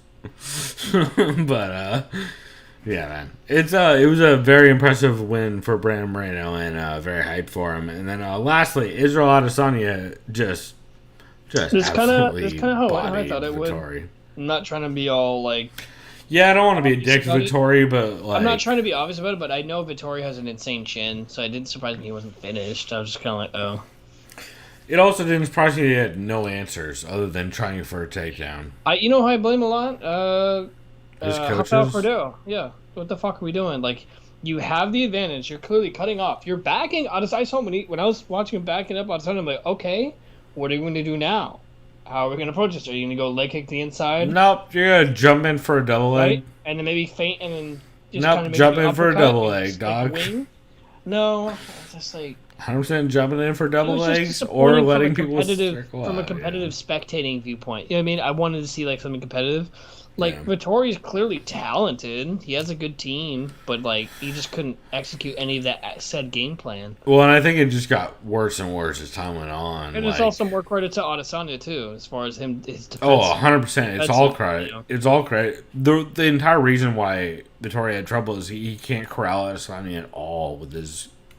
Like, he had zero ability to get him in front of him. So, like, every time he would try to engage with Adesanya, he'd be... As the second he moves in, Adesanya is that way. So it's like... There's a lot of that over and over. Which is, by the way, 100% the way you fight Vettori, and it was 100% effective. Like, I don't know. It just seemed like the most one-to-one, like, yeah, that's how that's going to go kind of thing. But yeah, absolutely fucking dope card, though, to be honest. Hell yeah. I enjoyed it quite a bit. I did as well. The only other thing I had is, we talked about Arrow Bar, right? What? We talked about Arrow Bar? Off air. I mean, No, I think we talked about it on air at the Okay. end of that one segment. I think we got to everything, honestly. We flipped through chat, catching up on Mark Fellows stuff. Yeah, talking about how Riddell versus Dober was a banger, and Peterson missed weight and it showed. Yeah, that's a good point. Actually, that we didn't even bring up. I always forget about the weight misses. Yeah, and he talks about how Leon got zero shine for that. Poor Leon. Yeah, it's got to be frustrating for Leon. Like, but again, I'm also one of those assholes who, like, at the end of that fight, I was like, dude, I'm not even mad at Nate Diaz. I'm not gonna lie. It's just so on brand that, like, what do we expect, bro? Like, he nailed his brand so hard that, like, yeah, he I'm wins not mad. even when he loses. Yeah. He pointed, he laughed, he nailed the GIF. What else do you want from him, right? Like, that's what he's there for. He's there to make money and get the fuck out, and I honestly can't hate it. So I think at this point, Nate is just kind of like, okay, well, if Conor loses again, I'll fight him. If he even wants, I don't even think he wants to even fight McGregor at this point. I don't think he gives a fuck. I don't think he has any interest in it, to be honest. Like, Yeah. I don't think it does anything for him. I think it only hurts his legacy rather than helps it at this point. Like, If I'm honest, I think what happens is if Wonder Boy beats Burns, obviously Wonder Boy's gonna want the title shot. But depending, I don't know, but that's not a fun matchup for Nate either way with Wonder Boy. Cause Speed really just kind of slow and countering. I don't know. Nate won't take that fight. Yeah, Because no. it's like it's the fight Nate Diaz or Nick Diaz always used to joke about how terrible it's gonna be. Like, it's literally the Nick Diaz fight of, like, oh, you're just gonna avoid it and fucking throw pity pat bullshit. Like, I don't know. So That's all I anyway, got. on that note, I guess it's a good time to wrap it. Ooh, in chat, we will wrap it with this. Mark Fellows just dropped the banger of all bangers. Dan Hooker said he'd fight Nick Diaz. Oh, Nate called him out. I remember like 6 months ago. So He mentioned his name at least. That's a good fight.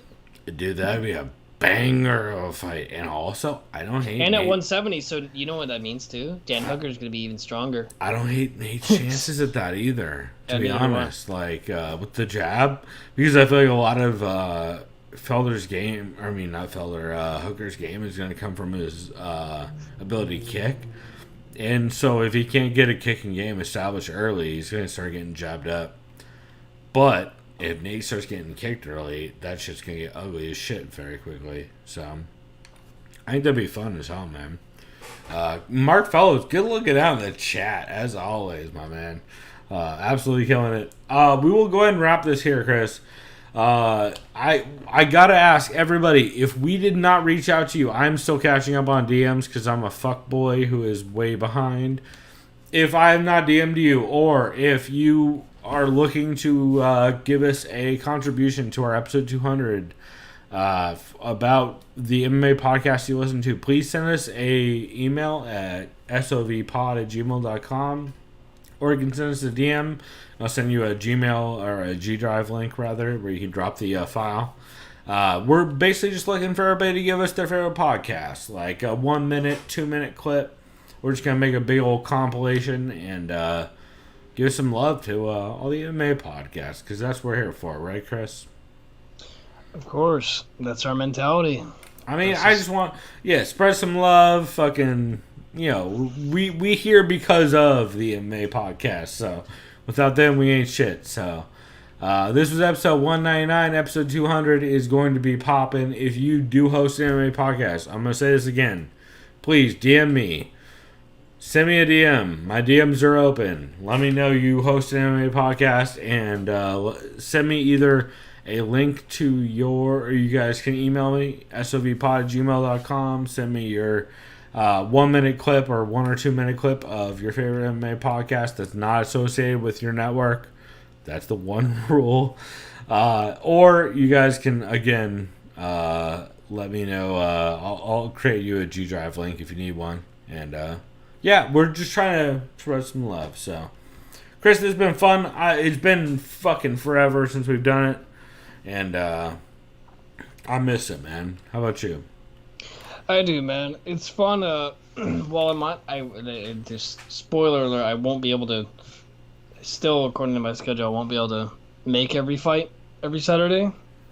That's right.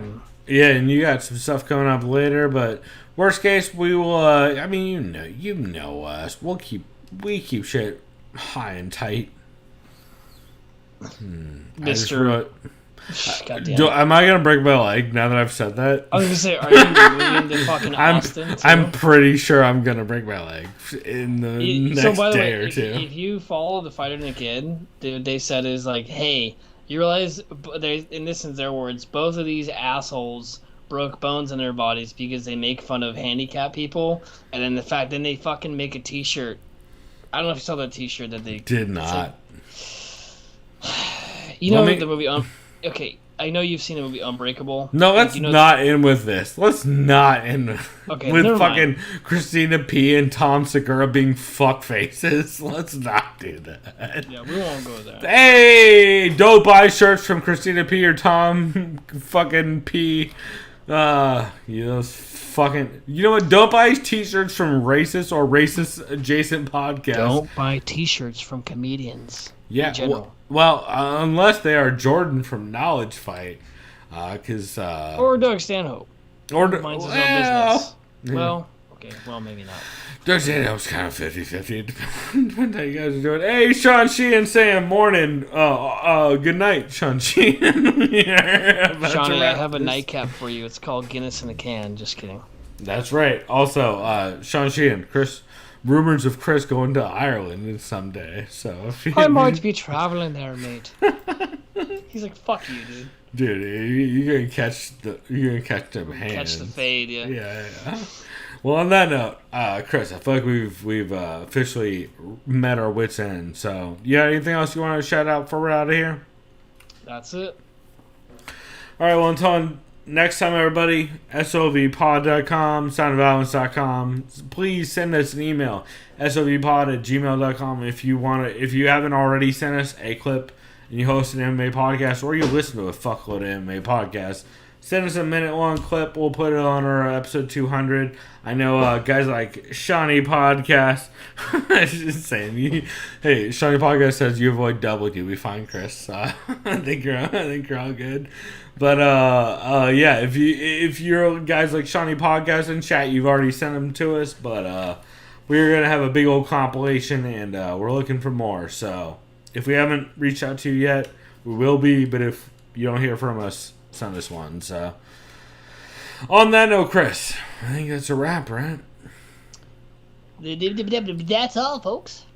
Well, until next time, hopefully I have a computer that works next week, and that way we don't have fucking 10-minute delays at every, or 15 or 20 or 45-minute delays at every goddamn episode, thanks to my computer. So, we wish you the best, and we will be seeing you soon.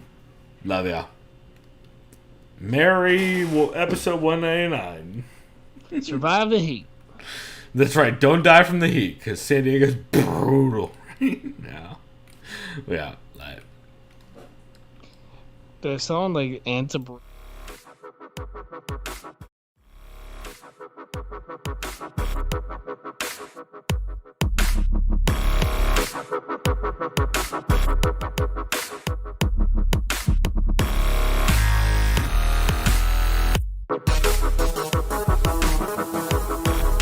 Liked by the sound of violence.